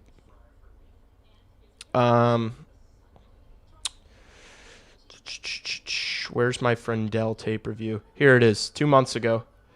4.1k views. This is one of my better videos on the channel. I have done a Frundell tape review. I have done a Roman Cancerov tape review, and I've done a Vaclav Nestrasil tape review. And I've done I did like a kind of Nick Lardis one. That was like my first one that I did, but it was just like a YouTube highlight video. Like I didn't do anything in it. Where is it? And this is what, when people ask me to like make other content, like if I do like a World Juniors thing, like I'm going to cover the Olympics because I don't care. And I think maybe it should still, like, I think the streams should maybe still do decent numbers. But when I make, like, when you do a niche, like I made a Bears video week 1 and it got 0 views, you know? Oh yeah. So this I did like a kind of Nick Lardis tape review. Holy shit, my hair. Jeez. Why did no one tell me to do something about that? I've been rooting for Sweden and Czechia. Oh yeah, dude, I forgot Czechia too. Where were we? Corner. Under 5 to go, second period. Sweden looking for more. Eklund at the line. He'll dish. This game doesn't have much content. Any memes ideas? Yeah, obviously Murphy and Louis Crevier being agents to take out Tom Wilson to get Connor Bedard on the Olympic team. Agent 007. Can you make a Sasha Boisvert video? I could, and I probably should. Dude, the tape reviews are I won't lie, the tape reviews do great for my channel, but it's like that's not the type of content I'm trying to make, if that makes sense. Like that's not what I want people to like know me for or watch me for, like, if that makes sense. And it also does feel like work because they take so long to make, like hours upon hours to make the tape reviews, because it's like I actually do the job and I actually watch the tape. So I watch tape for, a couple hours, and then you've got to compile all the clips, and then you've got to edit all the clips together, and then you have to react to the clips and, make the video, and then you have to edit the video, and then you still have to make the thumbnail, and then you still have to post it. So it just takes a really long time, and it's not like, I don't want to be a tape review guy. Like there's so many tape review people. There's so many channels like that. And it's just, but Boisvert would be a really good one to make. And I should watch his tape in general.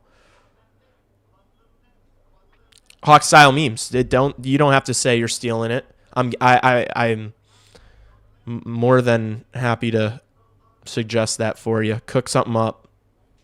Tag me in it. You don't have to tag me in it. Just I want to make sure I see it. Send it to me, I should say. Have either Bedard or Nazar watching Heated Rivals? Obviously. Maybe if you do a Stenberg video, the hockey gods will give us the star Swede. Yeah, but that could just be a total waste of time, because if Connor Bedard gets back, Blackhawks go on a tear, and they end up picking nowhere near the top 3. I make a Stenberg tape review for nothing. Have you ever been to any out-of-market games? I haven't. I have not. I have never seen an NHL game in an arena other than the United Center. Who do you think is going to be the first big free agent? I don't know if a big free agent. I don't know if those exist anymore. I don't think unless you're calling like a second line player a big free agent. I just don't know if big free agents are hitting the market like that anymore, dude. All these teams, every team is rich. Every team has money. Every team has a few extra $1 million to sign their superstars. The cap floor in 2 years is going to be what the cap ceiling was in 2021. I don't know if big free agents are a thing anymore. I do think that I could totally see the Chicago Blackhawks going after Jason Robertson. I think Elliot Friedman just put something out on one of the recent pods saying that the Blackhawks were like put up a serious offer for Jason Robertson. It didn't happen this past summer. So, and I would imagine, I don't know, like the J-Rob snub, I could see the asking price being higher. Damn, you should get paid. No, I shouldn't. I don't have enough viewers to get paid. Like I should get paid if what I'm putting out is, is getting a ton of views, but it's not yet, Lee does not care about the future with Boisvert. Shut up. Remember when you said that the Hawks will not win a single game without Bedard and Nazar? Yeah, I mean, that was tongue-in-cheek. Hyperbole, I believe, is what that is, right? Hyperbole. Is that the word I'm looking for? To my older educated chat. I was being sarcastic. I was being, no, what's it called? I was exaggerating. Sorry, I guess I can play this video. Go Latvia. Who's going to tell him? Who's going to tell him? He wins the puck, and it comes back to him. There's not a lot of space. Thoughts on Vito and Nick's Pizza? Dude, I've never gotten down there. It's like not even in Chicago almost. Hyperbole. Yes, hyperbole. Thank you. Up and over the shoulder. Pay this man. It'll come. It'll come. It'll come.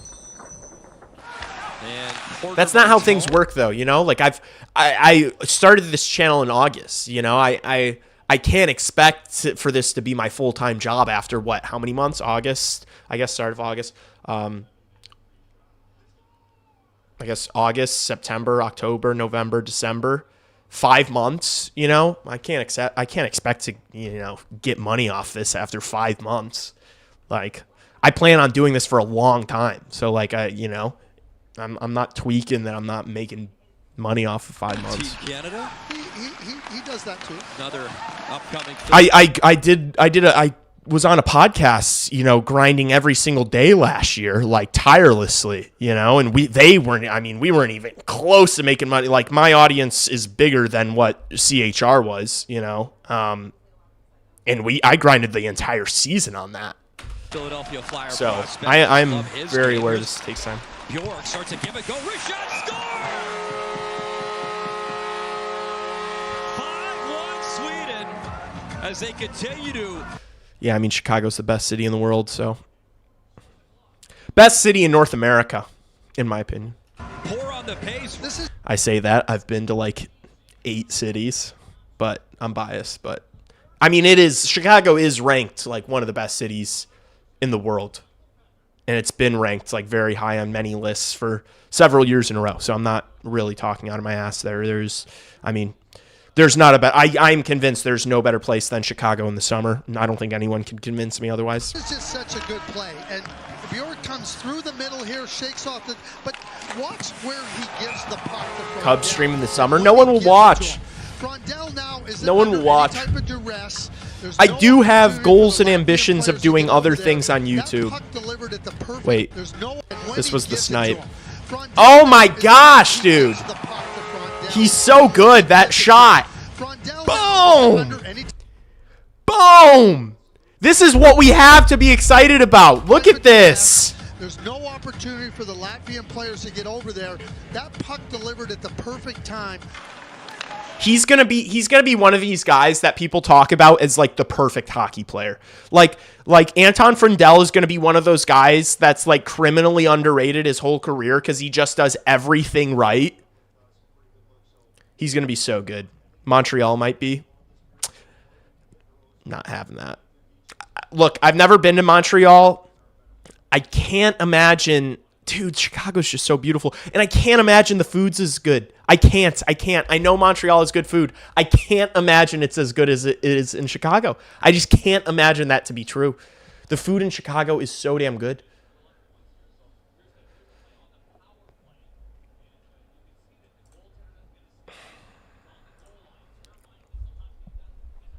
Smart hockey fans in St. Paul. Where's the best pizza in Chicago? Oh, I don't know if we want to open that can of worms. It depends upon what kind of pizza. I've been really into like the thin crust tavern style. And people would say that Vito and Nick's, right? Or is it Nick and Vito's? Vito and Nick's is like the OG spot for that. I've never been there because it's like damn near not in Chicago. It's like so far south. It's like 45 minutes from me.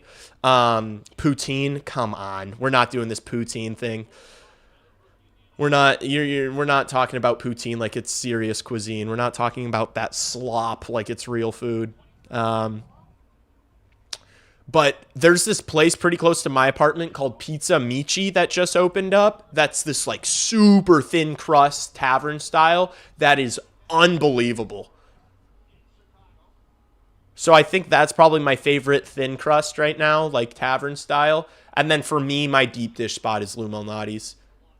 I think anybody who says Giordano's is better than Lou Malnati's is talking out of their ass. The sauce is better at Lou's. The crust is better at Lou's. Giordano's is just like 5 inches of cheese, and it's like heavier and is not as flavorful and just less going on. Pizza Amici is great in the city. Yeah, it's so good. That's the same people as Kim's uncle. I've never heard of Kim's uncle. FYI, Burakovsky on the secondary assist. Thank goodness. Good to know. Keeping track of Andre Burakovsky's point total. I actually have it on notes. Wait, let me get my pen and paper out. I'm just kidding. I'm not monitoring Andre Burakovsky's point totals that closely.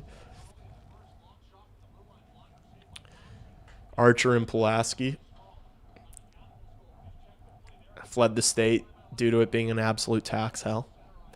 Yeah, I understand that. I understand that.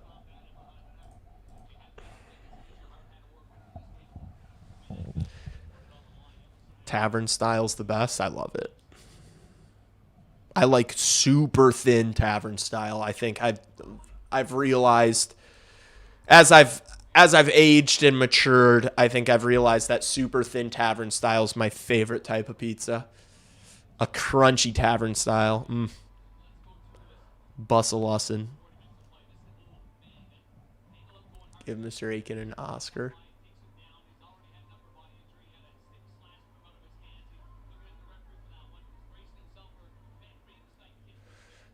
Yeah, dude, Jason Dickinson, whoever said Jason Dickinson needs to get traded right now, it's like, this guy competes, man.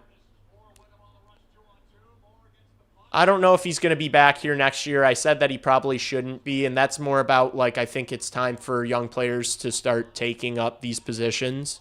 But, man, you can't question Jason Dickinson's, like, dedication and compete level and willingness to do whatever's asked of him and, you know, getting the toughest defensive assignments every single night.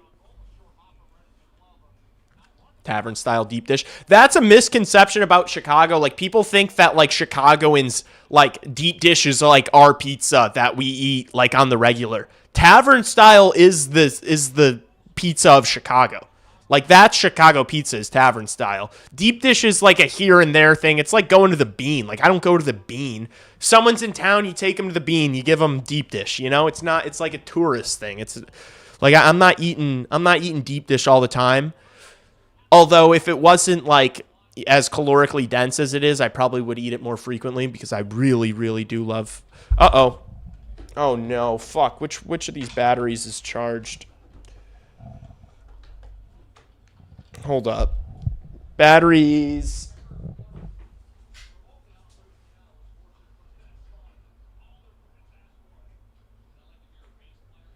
Yeah, I'd be down to re-sign Jason Dickinson on like a small contract if he wants to stay.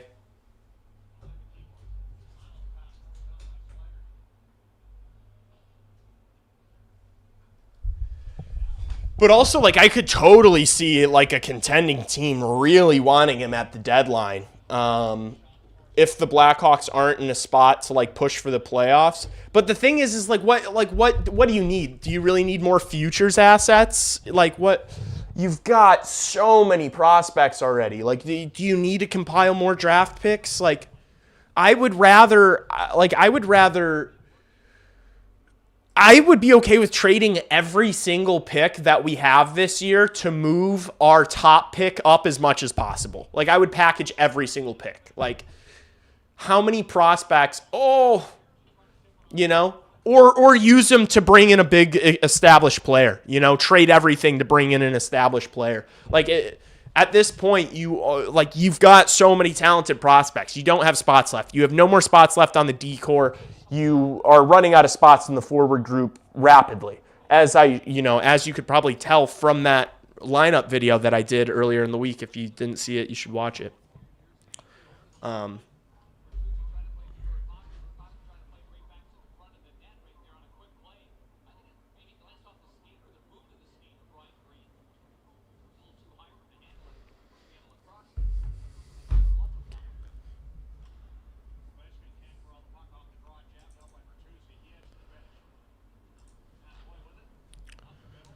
Mikhaev's the defensive guy. Be willing to move. Green so unlucky. Crevier just killed Ovi. Oh, I just saw that. You said that a second before I saw it. Roy with a blast. Good block from Burakovsky. Ovi's slow to get up after that Crevier hit.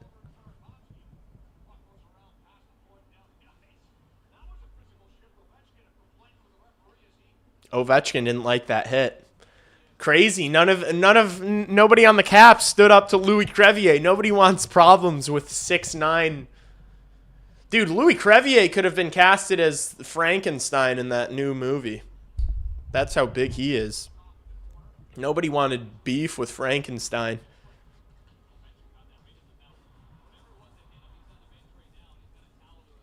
Moore's been unreal since he got moved to center. Yeah, he's been much better. I think he's been a little quiet tonight, but his last couple games were strong. Crevier's the Caps killer. Big if true. The left-hand D spot still has an opening going forward.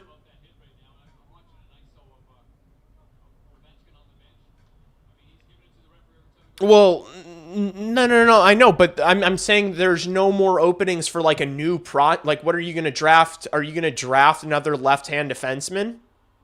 Like, why would you do that? Because you have one spot left and you've got 3 possible candidates in the system already. You know? Oh, no. Great back check by Teravainen. Diving play there. Dude, it's starting to get rowdy in here. This game's getting chippy, man. What a pass from Lardis. Finds more. Oh, Thompson makes the save. What a pass from Nick Lardis there to spring his buddy Ollie Moore in. Good stick by Louis Crevier defensively. Pokes the puck free. His pass gets intercepted, but Doc's got it in the neutral zone. Carries it into the Cap zone. Shoots one. Blockered away by Logan Thompson. Crevier with a blast. Ooh. Thompson gloves that and holds on. Good non-call. I agree. I was worried they were going to call a trip there. Rolling Rock. I don't think Rolling Rock's good. Oh, Murphy got tripped up too. Yeah, I'm okay with no calls on both of those. Caps fans were upset about it, but that's a nothing burger for me. What is Ovi upset about? He went high up on Crevier here. Oh, it was a stick. Oh, Crevier's stick got Ovi up high. Oh, I see. Would that be a high sticking call? Like that, I don't know. Yeah, it was kind of weird. His stick was like wedged up high and Ovi kind of just like skated straight into it trying to lay a hit.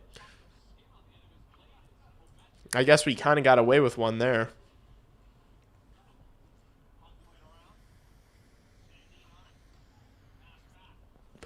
Ginger's back. Oh my gosh, dude. What a miserable existence. Oh, turnover. Burakovsky. He's waiting for help. Can he get it to Bertuzzi? He does! Bertuzzi! Oh my gosh! I think that hit the post. I can't believe he was able to get an angle on that and get it on net. Oh no, now here's Caps. The shot comes in. Spencer Knight makes the save. Thank you, Mr. Knight. Holds on. No rebound.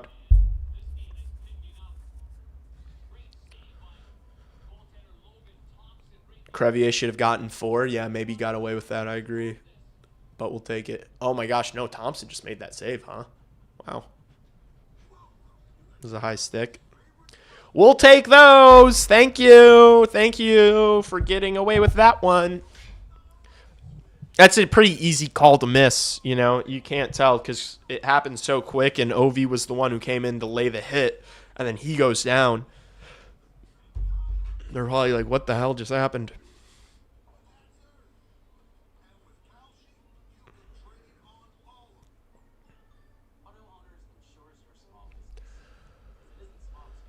What a save on Burt. Yeah, that was a really good save to keep them in it. That would have been the dagger for us. That could have been the dagger. I guess there's still a lot of time left, but that would have had us in a very good spot. About a time a missed call went on the Hawks' way. Yeah, we shouldn't apologize, chat. we should not apologize for a call going our way. Man, we have been freaking screwed so many times throughout this season.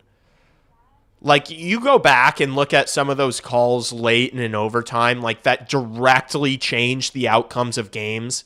Like, I think of that one in Seattle where Bedard gets sent to the box after that missed call on the breakaway, and then he yells at the ref. I think of that hit on that Ilya Mikheyev laid on Eriksson Ek against the Minnesota Wild in that game that led directly to the Wild winning. I mean, there's probably 3, maybe 4 games that you can say, like, bad calls led directly to losses. It's like, if you get those back, we're talking about being a game out of playoffs right now, like, with the Bedard and Nazar injuries. Like, I'm not apologizing for a fucking missed call. I'm sorry. I'm not doing it.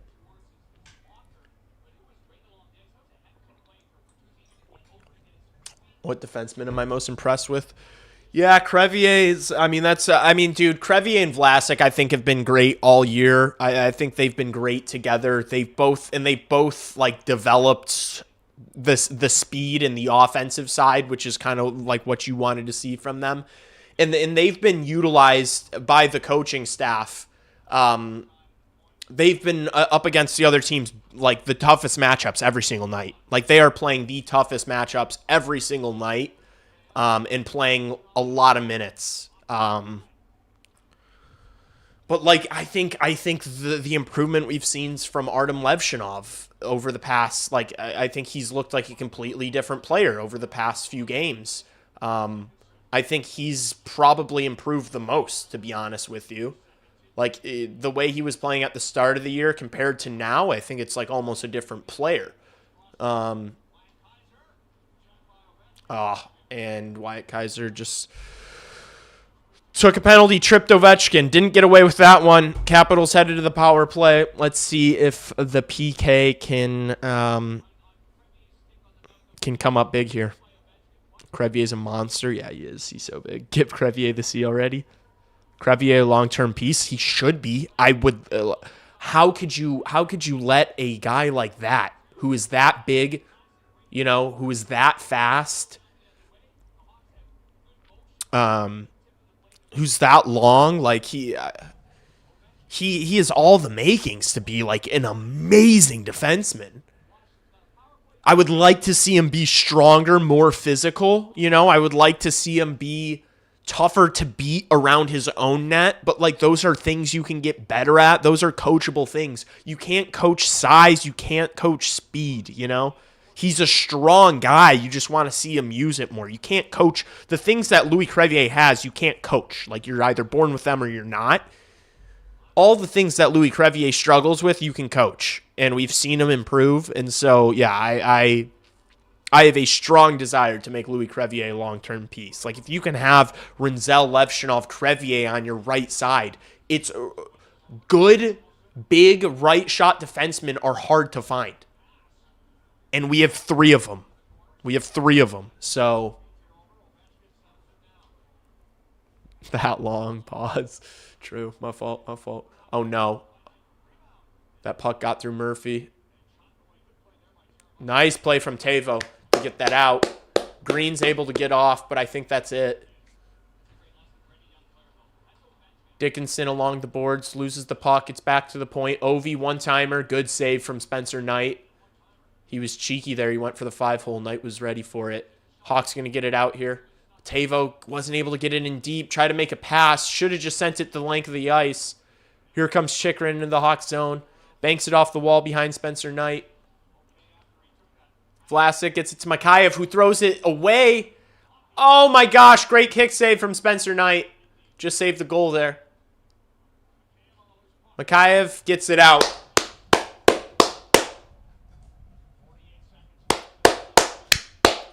45 seconds left on the kill.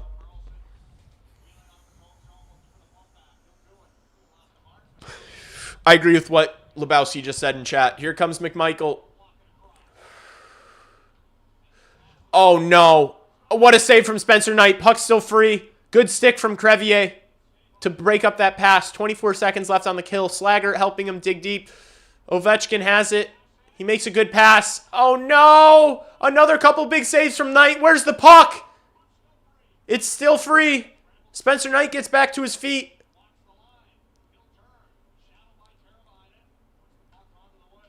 Five seconds left. Blackhawks almost back at full strength. Shot comes in from the point. Saved wide. Hawks back to full strength. Here's Wyatt Kaiser. One-on-one. He's going to take it wide. Shoots. Thompson makes the save. Great kill. Ben don't break. Spencer Knight came up big. Ben don't break. Spencer Knight came up big. Let's go.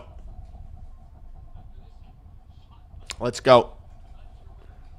Better than Cam Russell? I can't speak on Cam Russell. How has Lardis looked tonight? Haven't been able to watch much.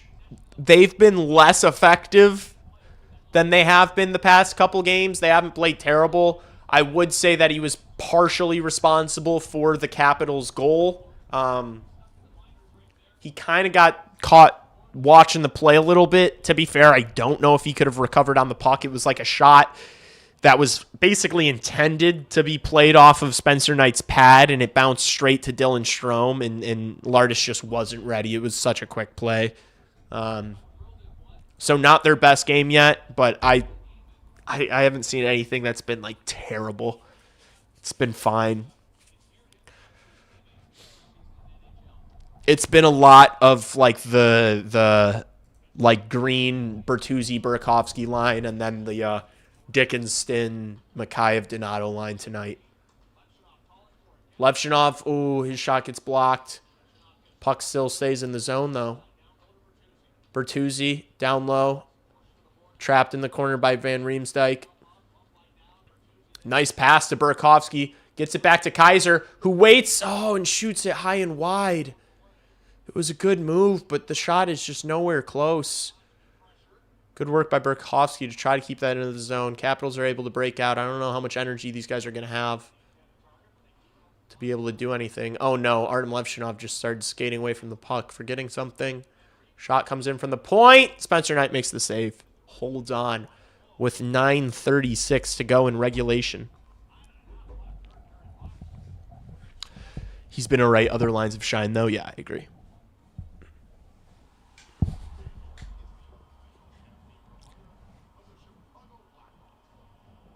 I remember watching Cam Russell when I was 8.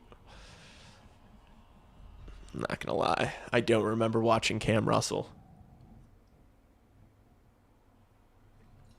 I don't think I was alive. You think Jeff Blashill will be a coach to lead them deep into the playoffs? I do. I genuinely do. I don't think most of the fan base agrees with me. I don't even know if this chat agrees with me. I just, I have seen him get the best out of these players that we've seen. I think he's been the best coach the Blackhawks have had since Joel Quenneville, and I think he deserves an actual chance. I think he deserves a chance. And I really like, I know people have been critical of him for the way he's activated certain players, i.e. like Lardis when he came up was really limiting his minutes. Look, I think he's set a really solid precedent of, like, you have to earn it, and if you play well, you get rewarded, and he's been extremely consistent in that. I think he's defended his players every single time he's had to all year long. I think he's focused more on the process and the progress of this team than development over the standings, over the wins and losses, and I think that's exactly what he should do. I don't know why people are up. It's just people see that this team is, like, on the bottom of the standings, and so it's like, oh, fire Blashill. I have not seen. There's been, like, it was really the way he kind of treated Lardis through his first 5 games was, like, the first thing that I was kind of critical of. Like, Jeff Blashill has done and said everything that I could possibly want him to thus far. So I don't understand the nonsense of the people who shit talk him and say that he's a terrible coach and, like, talk about Detroit. Like, what are you talking about? Like, Tyler Bertuzzi's having a career year. Connor Bedard had his, like, granted, I'm sure much of Connor Bedard's success was the work he put in this offseason, but, like, really, Is just one off season going to turn you from like a 60-point pace player to 100, doubling your production? Like Connor Bedard before the injury was on pace for 115 points. Like, is that just one summer of training? If that was just one summer of training from Connor Bedard, why hasn't he done that his entire career? You know? I think Jeff Blashill deserves a ton of credit. This Blackhawks team, and it's not just Connor Bedard, this Blackhawks team is noticeably better. This game that we're watching right now, we didn't see games like this last year or the year before that. And so I think Jeff Blashill deserves a teensy bit of credit. In my opinion, I think Jeff Blashill deserves a ton of credit, but that rustles some feathers in this fan base for some reason. I think Jeff Blashill's been great, and I think he deserves a real chance to answer your question. And yes, I do believe that he will get the best out of this team because I think he's bought them. He's gotten them to buy in. I think that his style is fun to watch. It's not like this, oh no, what an ugly goal.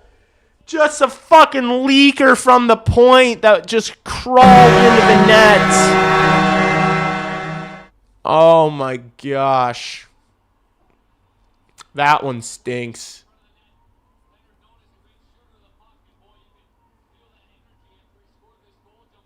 Leonard just cross-checking the shit out of Grzelcyk net front. And he whacks it over. Celebrates like he won the Stanley Cup. Good for him. Oh, that stinks. I mean, credit to Ryan Leonard just battling in front of the net. Like, that would be a goal you'd love to see your young player score. Yeah, he kind of just out-battled Grzelcyk for positioning there. He kind of just out-muscled Grzelcyk.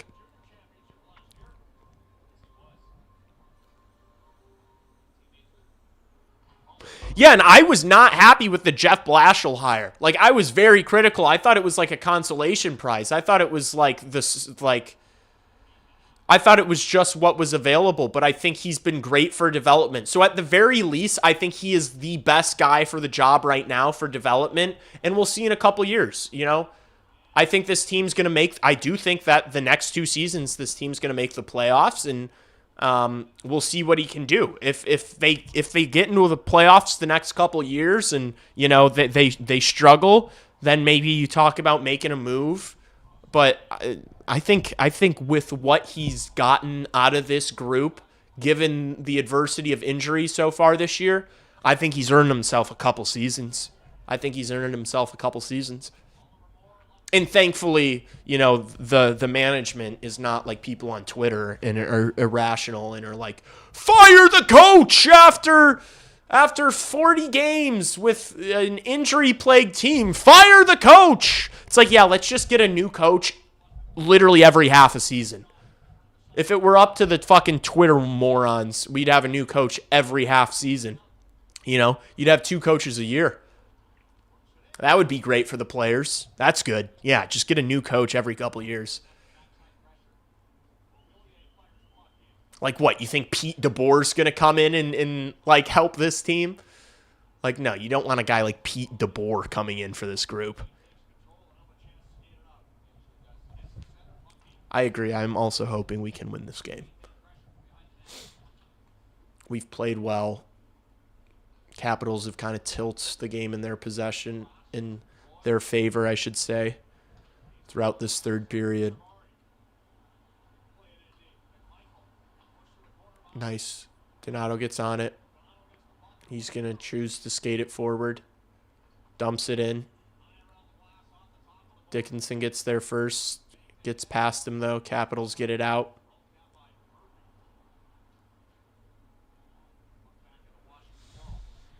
Puck goes into the Washington zone. They get possession. Cross ice pass for Chychrun, who carries the puck into the Hawks zone. Good defensive play from Artem Levshinov. Nice hit by Bertuzzi there. Hawks jump on the puck. Mikheyev carries out. Finds Levshinov on the right side. Carries it into the Cap zone. Flicks one dangerously towards the net. Where's the puck? It's free behind the net. Still in the zone. Ryan Green here. Here's Burakovsky. Over to Grzelcyk. Oh. Thompson, glove save. Let's get it back. Quick turnaround for the boys. Fly back tonight and play Vegas tomorrow here. Oof, oof, oof. Greeley, Hawks need consistency, and Blashill has done well with what he has to work with. I also agree that Bedard and Nazar have not been injured. We would definitely be in a wild card spot. DeBoer would be horrible for Knight's peace of mind. No thanks. Yeah, I mean those are like coaches for teams that have players that are completely in their primes and are contenders. Like, you know, you don't want a guy like that just like barking at young players when they make mistakes. You need somebody with patience. You need somebody that understands that that the goal isn't winning a Stanley Cup, you know. Obviously that's the long-term goal, but it's not realistic for the Chicago Blackhawks right now. And so you need a guy that understands that and understands that development is more important than wins and losses. And I think Jeff Blashill's perfect for that because he had a lot of success with, you know, young players, and then he got hired in Detroit and, you know, kind of got dealt a bad hand in Detroit because that was kind of the end of the Detroit era. And then he goes and coaches in Tampa and learns from the best coach in the NHL, in my opinion, and John Cooper. And was there for a couple years and then gets this opportunity with the Blackhawks. And I think he's been absolutely fantastic so far. I also, I don't get how you can watch him in interviews and, the way he talks about these guys and the way he defends his players. I don't know how you can't love Jeff Blashill. I love Jeff Blashill. I think Jeff, every time I see Jeff Blashill get asked a question, I'm in my head, I'm oh, I hope he answers it this way. And then he answers it that way. And he's so what's the word? He's candid, he's open, he's honest with the media. He answers questions. He doesn't the only time he avoids kind of answering questions is when it's specifically to protect one of his players. So, yeah, I'm a big Jeff Blashill guy.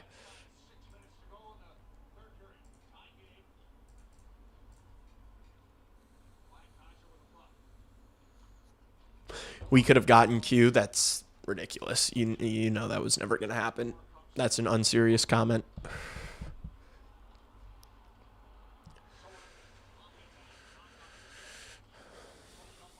In Blashill we trust. Yes. In Blashill we trust. Here's Carlson. Shoots one that was going to go wide, but Spencer Knight kicks it wide anyway.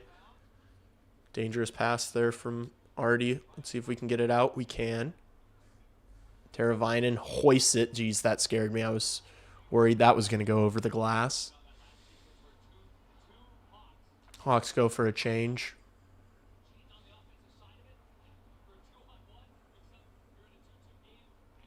Capitals dump it in, and Spencer Knight is happy to just pick that thing up and freeze it. Yeah, when people are super overcritical of Jeff Blashill, I scratch my head because I'm what do you want right now? I understand frustration of not making the playoffs for several years. Suffering through a rebuild sucks, but you're coming out of a rebuild. That's the reality. So what do you expect? What do you want from the what do you want in a coach? You know, what I want in a coach is exactly what Jeff Blashill's done. And again, I'll go back to the style of play. We could be cursed to have a coach that just, wants to play a 1-1-3, you know, a 1-1-3 forecheck, and you just sit back and trap and then dump and chase. He could have been and that's what I was worried he was going to be when he came in. I was worried that it was going to be a super defensive brand of hockey. It's not the case. It is a very exciting style of play. And so it's that's what I want as a fan. That's what I want for Connor Bedard. You know? I want the leash to be taken off of Connor Bedard. And that's what he's done. Jeff Blashill's taking the leash off Connor Bedard.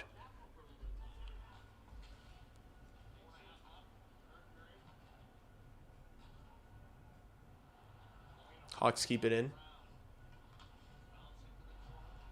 Colton Dock finishes his check. Puck comes free to Landon Slaggert. who shrugs off a guy. He's got some space behind the net. Passes it back to the point. Grzelcyk just sends it back around the boards. Foligno tries to reverse the direction back to Colton Dach. Dach gets shoved down by Chychrun. Another really nice keep. Capitals finally get it out of the zone. This fourth line has done a really good job of possessing the puck. Like, they haven't created a ton of chances, obviously. But, man, can they keep the puck in the offensive zone for a while? They all do a good job of protecting the puck. Oh, backhand chance there. Goes wide for the Capitals. Wyatt Kaiser gets on the puck. Plays it off the boards. It gets to Bertuzzi, but it bounces over his stick. Capitals get possession. 3:30 left. Slag's being a dog. Yeah, he works hard. He works hard. But, like, Landon Slager isn't as good at that stuff as Colton Dach is, you know? Really great play from Tyler Bertuzzi, man. If Tyler Bertuzzi had wheels, he'd be one of the best players in the NHL. He's such a smart player. He's just so slow.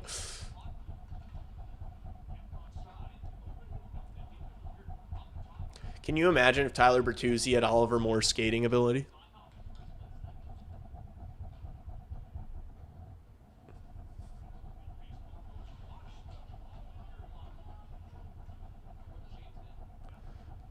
Cap's going to get it out. Carlson spins off a check and flings it through the neutral zone.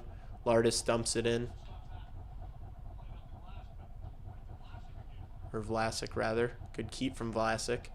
Puck goes past Donato.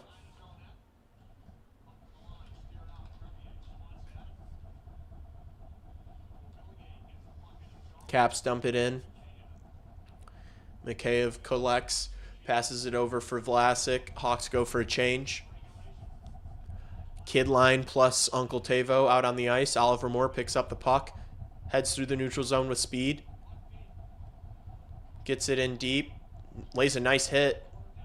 You would like to see Lardis or Teravainen get up a little higher there. Just to help create a turnover. I guess you want to play smart with 2 minutes left. Make sure you get a point, but still. Nice move from Oliver Moore in his own end. Oh, but can't get the puck up the boards. Caps have it now in the Hawks zone. Good read by Nick Lardis to pick off that pass. Drops it for Teravainen. Gets it back. Shoots one. Oh, that one hit Thompson hard. He didn't know where that was at first. That Nick Lardis shot is something wicked, man. When he lets that thing fly. Sheesh. I would like to see Coach Blashill activate the D more. I think they've done it a lot. I think that's been the main thing that's led to the success so far over these past couple games since the Bedzar injuries. Is I think he's really started to send the cavalry and have the defense start, activating in the rush and when the puck's in the zone, like he's having the defenseman crash the net, go down low so that you're able to have the forwards carry the puck up high, and that just confuses defenses, especially when they're in man-on-man. And so I think we've seen that a lot over the past few games, and I think that's been a big reason for recent success. And I want to see more of that. I want to see that when Bedard and Nazar come back. Because if you've got defensemen crash in the net and then you're giving Bedard all this space to wheel back up high, and make plays from the blue line with all that space, he's going to kill teams. He's going to kill teams with the amount of time and space that we're seeing these forwards get along the blue line. And so we want to keep seeing more of that. 43 seconds left in regulation. I need to take a couple seconds off this clock. Capitals dump it in. Spencer Knight plays it. Tries to get it up to Burakovsky. Doesn't quite get there. Grzelcyk gets on it. Plays it for Murphy. I would have probably should have just kept that puck coming along the boards here. Murphy tried to stop and change directions, and now Capitals have it. Please, no. 17 seconds left. Bertuzzi. Shot comes in. Good block from Bertuzzi. Oh, the fucking dog. Thank you, Tyler Bertuzzi. That just guaranteed us a point. Uh-oh. Oh, no. Knight. No way! What a save from Spencer Knight. Oh, my goodness. That could have been a catastrophe. Jeez, man. Spencer Knight just saved the Hawks a point, and Tyler Bertuzzi. Jeepers. That got a little dicey there.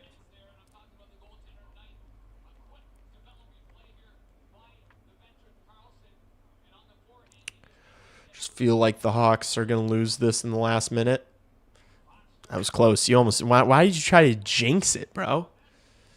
Scott, why did you try to jinx that? Jeepers, man. Why would you say such a thing? That's a point. That's a point. 5 points out of a playoff spot. Count it. 5 points out of a playoff spot. And counting. You guys are crazy. Lardis wins it on a feed from Moore. They haven't played great tonight, so maybe they'll get one shift, but I don't know how much they're going to play in this overtime. They haven't been great tonight. I hope we see them for at least one. Just stay in striking range of the wild card until Nazar comes back. Frank Nazar, fan 91, ball knower. I agree. Stay in striking range for when 91 comes back. If you say it, it won't happen. Ah, clever man, a reverse jinx. I see what you did there. Well, I mean, dude, you were inches from getting yelled at by me. Good game so far. Let's get another point. Let's go. Lock in. Lock in. If you haven't subscribed to the channel yet, do me a huge favor. No sweat off your back. It doesn't cost anything. Subscribe to the channel. I do these streams for every single Blackhawks game that I can. Subscribe, subscribe, subscribe. I also make videos. Watch my videos. Watch my videos if you don't. It's not just streams. It's videos. I'm on the phone with Blashill right now telling him to make it happen. Okay, good. Good. Come on, Hawks. Yes, come on. Let's get another one. Let's get another point. Let's go. We haven't been, we haven't had the most success in overtime and shootouts this year. Let's get one. Bad bait. Ginger, you're not baiting anyone. No one's falling for it. You're lazy. Lazy bait. It's sad. It's sad. It's sad what you do. You should be embarrassed with yourself. Go outside, touch grass. It's Saturday. Is it Saturday? Dude, it's Saturday night, and you're in here rage baiting a streamer with 60 viewers. Get a life. Come on. Let's go. Caps win the draw, so they have possession. Here's Chikrin. He's just going to circle back and carry it back out of the zone. Oh, and I do love that he started with Lardis and Moore. Nice stick from Vlasic. Ooh, almost poked that away from Chikrin. Jeez, Vlasic is so good defensively, man. You can't take him one-on-one. Especially now that he's gotten faster. Like, it's so hard to take Vlasic one-on-one because of that reach. Oh, no. Lars wipes out. Nice. Hawks get possession. Oh, he dumps it for Moore. He's going to get there first. Moore behind the net. Nice. We're fine. We're fine with that. We'll just take possession. Hawks go for a change. Artie gets on it. Here's Burakovsky. Makes a nice move. He's just going to circle back. Former Stanley Cup champion with the Washington Capitals, Andre Burakovsky. Now he'll carry it back in. Cuts back again. Doesn't like what he sees. Makes a move on Carlson. Drops it for Teravainen, who drops it for Artie. Teravainen. Oh, sharp angle shot. Spencer Knight, skate out and play this. Oh, no. Tavo's just going to win that foot race. Nice. We keep possession. Hawks can go for a change. Very good. Very good. Teravainen leaves it for Matt Grzelcyk. Grzelcyk will carry it in. Has Green and Mikheyev. Mikheyev now. Ooh, cuts back. Was considering taking McMichael there. Mikheyev is just going to take it out of the zone. Now he gets it back from Green. Leaves it for Grzelcyk. I don't think any of these guys know what they should be really doing right now. Oh, Mikheyev just coughed the puck up. It's all right. Vlasic to the rescue. Gets on it. Finds Mikheyev. Oh, what? Ilya Mikheyev, what are you doing? Get him off. Get him off. He is not like he's... What the fuck was that? Maybe he didn't have the... He didn't think he had the legs to do anything there. Oh. Icing on the Hawks there. Oofers.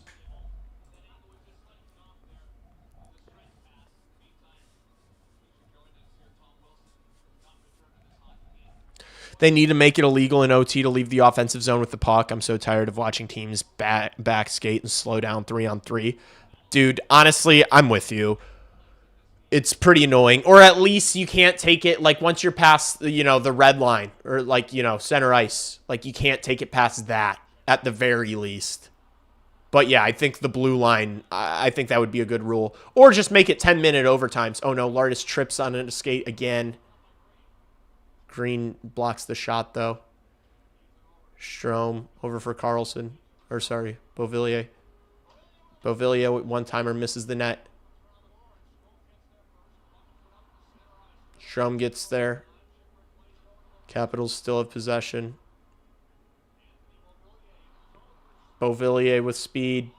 Shoots one. Spencer Knight. Oh, what the hell? Spencer Knight blockers it off the glass and catches it out of midair. That was crazy. All right, they survive. They survive. They get a change. Gotta get this clock right. I think we're at 147. These Caps fans are kind of bitchy. Yeah. Yeah, we're in OT. Was that Green who iced? I don't know who made that pass. I think it might have been... Yeah, I mean, it had to have been Green, right?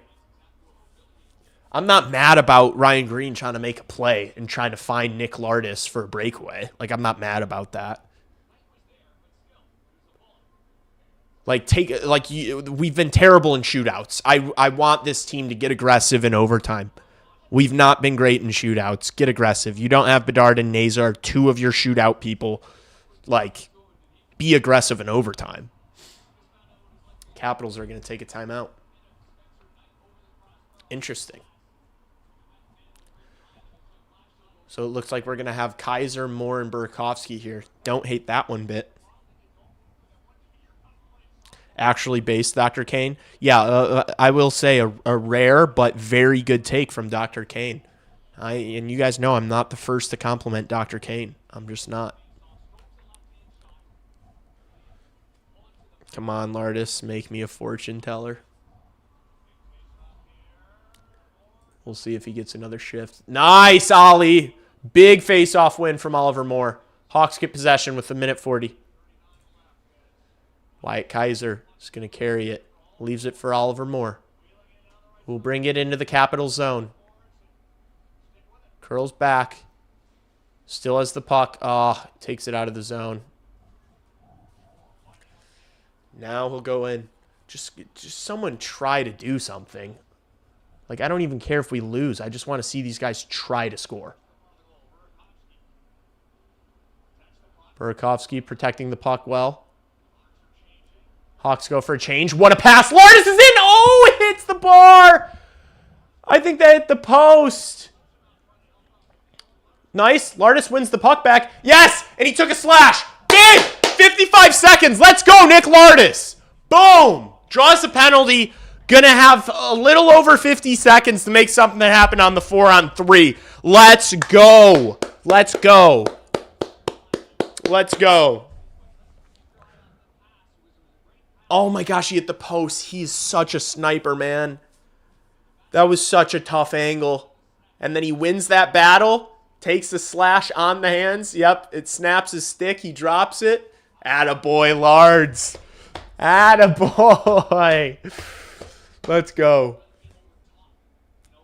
Now the Hawks are going to call a timeout here. Have Lardis out there.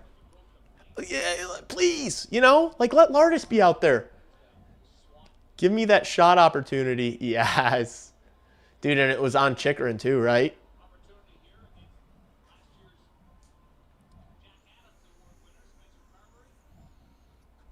Look at the shots. Holy shit. Yeah, 33 to 33. Tree. Churdy tree.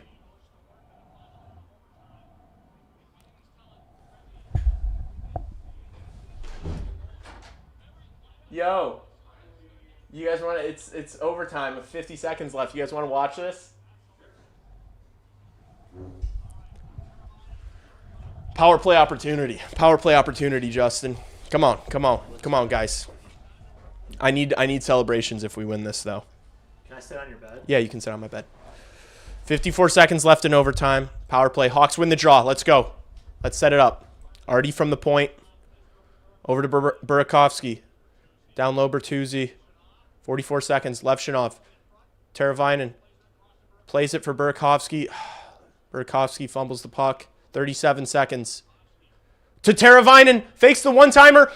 Backdoor Bertuzzi. Doesn't get it. Puck still in the zone. 30 seconds. Teravainen. What the fuck just happened? Okay, puck's still alive. Burakovsky just fell. Puck goes around the boards. 20 seconds left. Teravainen. Back to Artie Levshinov. Burakovsky fakes the shot. Teravainen. Fans on the pass to Artie. Puck's still alive. 10 seconds left. Someone's got to go for it. 6 seconds now. Fucking hell, man. All right, that was trade Burakovsky. Okay, that's a little dramatic. We're going to a shootout. We're going to a shootout. Close the door. I mean, we don't have to close the door. He's like, we don't want the sound getting out. OMGs, these guys are complete losers. Okay. Jinja, you're getting timed out. I'm done with this guy. He's getting a 10-minute timeout. 10-minute timeout for you, Jinja. I can't do this right now. We're in overtime. We need Bedsy back. I mean, we need Nick Lardis. Can we have Nick Lardis out there? Like, he draws the penalty. You call the timeout. It's not like he doesn't have the legs. I just hope they all have fun. You hope they all have fun? Oh, my God. Dude, you might be better than me at this. Dude, guys, chat, I just want them all to have fun. Can I not lose my $5 bet? Bro's upset over his $5 bet. Hooray, thank God. Thank God for what? Lardis better have a shot. All I'm saying, I know it's going to be like Tavo and Donato. Put Big Lou as first shooter. Okay. Save Nick for later in the round when we need it. I agree with that. Let Lardis shoot second or third. Don't put Lardis in the one hole. I agree with that. I agree. Put Lardis 2 or 3. Let Donato shoot first. Don't... Guys, if I see Tavo Teravainen shooting again, I'm going to lose my fucking mind. How many times do we have to watch Tavo Teravainen not score on the shootout? I'm upset if I lose a nickel, bro. Okay. You got to get your money up, big dog. Lardis will be the first shooter. Lardis, Krev, Donato. Why are you guys all on board for Crevier shooting? All right. Ryan Leonard shooting first. Skates it in on the left side. Oh, he puts it wide. Let's go. Maybe Knight got a piece of it. Let's go. Let's go. Come on. Come on. We got the advantage. Dude, if it's Tavo Teravainen, I'm going to scream. It's Lardis in the one hole. Whatever. All right, come on, kid. Let's see what you got. Comes in. He sniped it! Let's go! Let's go! Let's go! Lardis scores! Let's go! Oh my gosh, he's a sniper. Right under the glove. Oh yeah, the stick twirl. Boom! Sheaths the sword. Let's go, Lards. Advantage Blackhawks. Here comes the ex-Blackhawk, Dylan Strome. Backhand. Oh my gosh, what a move. Forehand, backhand, roofs it. Dylan Strome gets the caps on the board. Still advantage Hawks. Still advantage Hawks. Who's shooting second here, though? If it's Tavo Teravainen, dude, and he misses, this will be my second big criticism of Jeff Blashill. All right, it's Ryan Donato. Let's see what he's got. Takes it from the right side. They obviously saw something on tape. What a move! Oh, he beats him! He gets him down and then can't get it past the glove. Oh, what a save from Logan Thompson. All right, all level. Sudden death now. Sudden death now. I'm getting a lotto ticket. I mean, that doesn't count. You said overtime, and he scored in the shootout. Here's Beauvillier. Makes the move around Knight, but he makes the save. Let's go. Who's this final shooter? Dude, if it's Teuvo Teravainen, I'm going to cry. I'm going to cry. Donut effed up. I mean, he made a good move. Donato made a good move. Thank you, Mr. Knight, by the way. Thank you, Mr. Knight in chat. It's Oliver Moore. Let's go. Come on. Game on his stick. From the left side. Stick handling. Stick handling. Oh, takes the shot, and Thompson makes the save. All right. It stays alive. Thompson keeps his team alive. Damn. Oh, he went blocker side. Thompson gets the blocker on it. Crevier. Dude, I wouldn't be mad at a Crevier. Connor McMichael. Crisscrossing. Makes the move. Oh my gosh. Spencer Knight. Stuffed him. Spencer Knight. Big save. Stuffed him. Stuffed him. Thank you, Mr. Knight. Yes, yes, yes. Is it actually Louis Crevier? It's Louis Crevier! Oh my god. This guy's like 7 feet tall. Oh! He goes forehand, backhand, and just puts it wide. It was a nice move. Oh my gosh, I love it. Thank you, Jeff Blashill, for giving us that. Now it's like they didn't, like, if they lose, I'm not going to be upset. I saw the shooters I wanted to see. Sonny Milano, this guy's got hands of an angel, unfortunately. Oh, he comes in fast and scores. Wow. Yeah, it's fire. Yeah. I saw that. Why would they not have that guy shooting in their top 4? You have Sonny Milano shooting 5th? That's like negligence. Milano punched it in. It's not GG yet. Burakovsky has a chance to keep it alive. Do or die here for the Chicago Blackhawks on Burakovsky skicks. Oh, he snipes it and they score! He keeps them alive! He keeps them alive, chat! 88 people watching Patrick Kane. That's an omen. That's a good omen, chat. That's a good omen. My fucking autofocus is buns.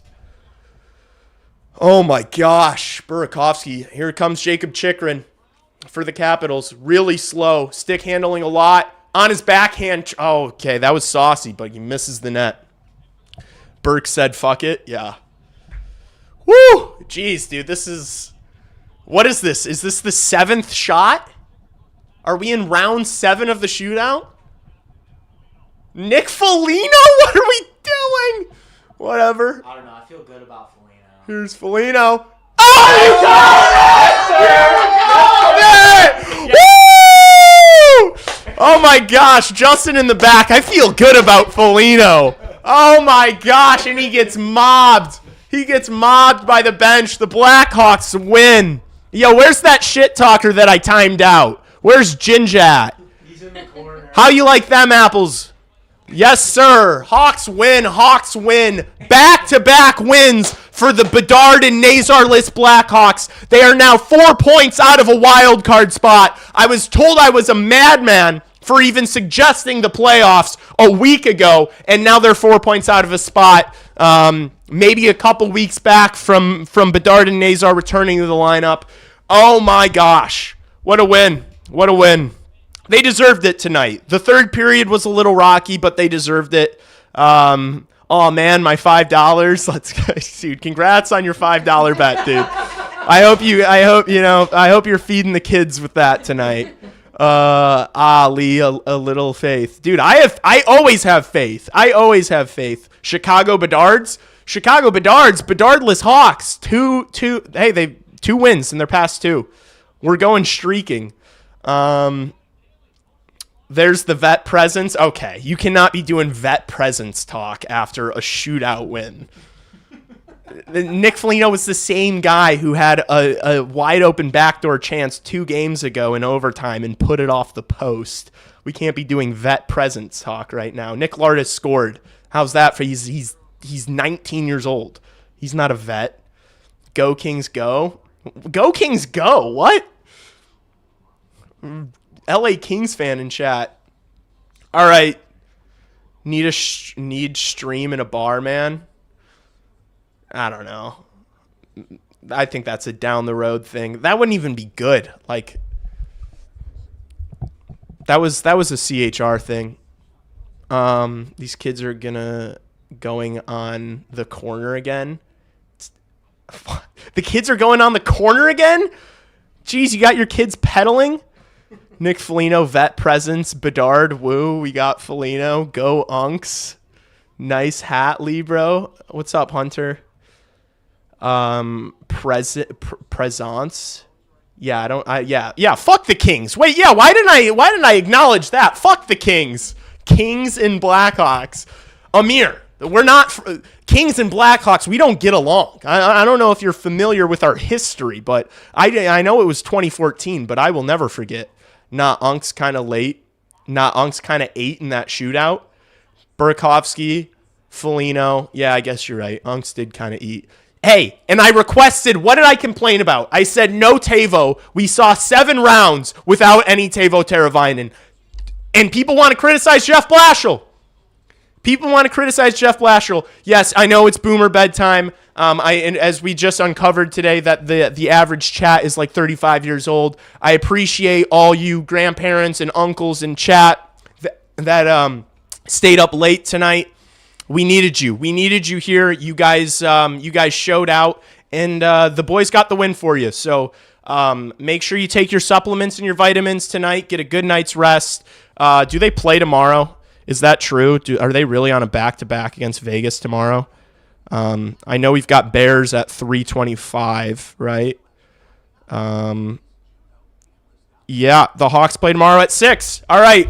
Bears and Blackhawks. I'm not going to stream the Bears game just because it's not at the same time. But be back on stream tomorrow. Subscribe if you haven't yet. I'll be live. I'll be on time tomorrow. I won't be late tomorrow. I'll be on at 6. So Everyone that subscribes gets $100. everyone that out of your pocket? Are you? I'm not giving them $100. Yes, back tomorrow night. All right. Your boots on ground tomorrow. All right. Cheer the boys on. Back at the UC tomorrow. Look, we know how back-to-back games go, and it's not very. No, Rich Homie Quan, you're right. All right, I won't leave you guys hanging. Wait, now that I've realized that the average chat age is like 40 years old, it does make the fact that I play Rich Homie Quan after every single win even funnier. But I guess we'll play it.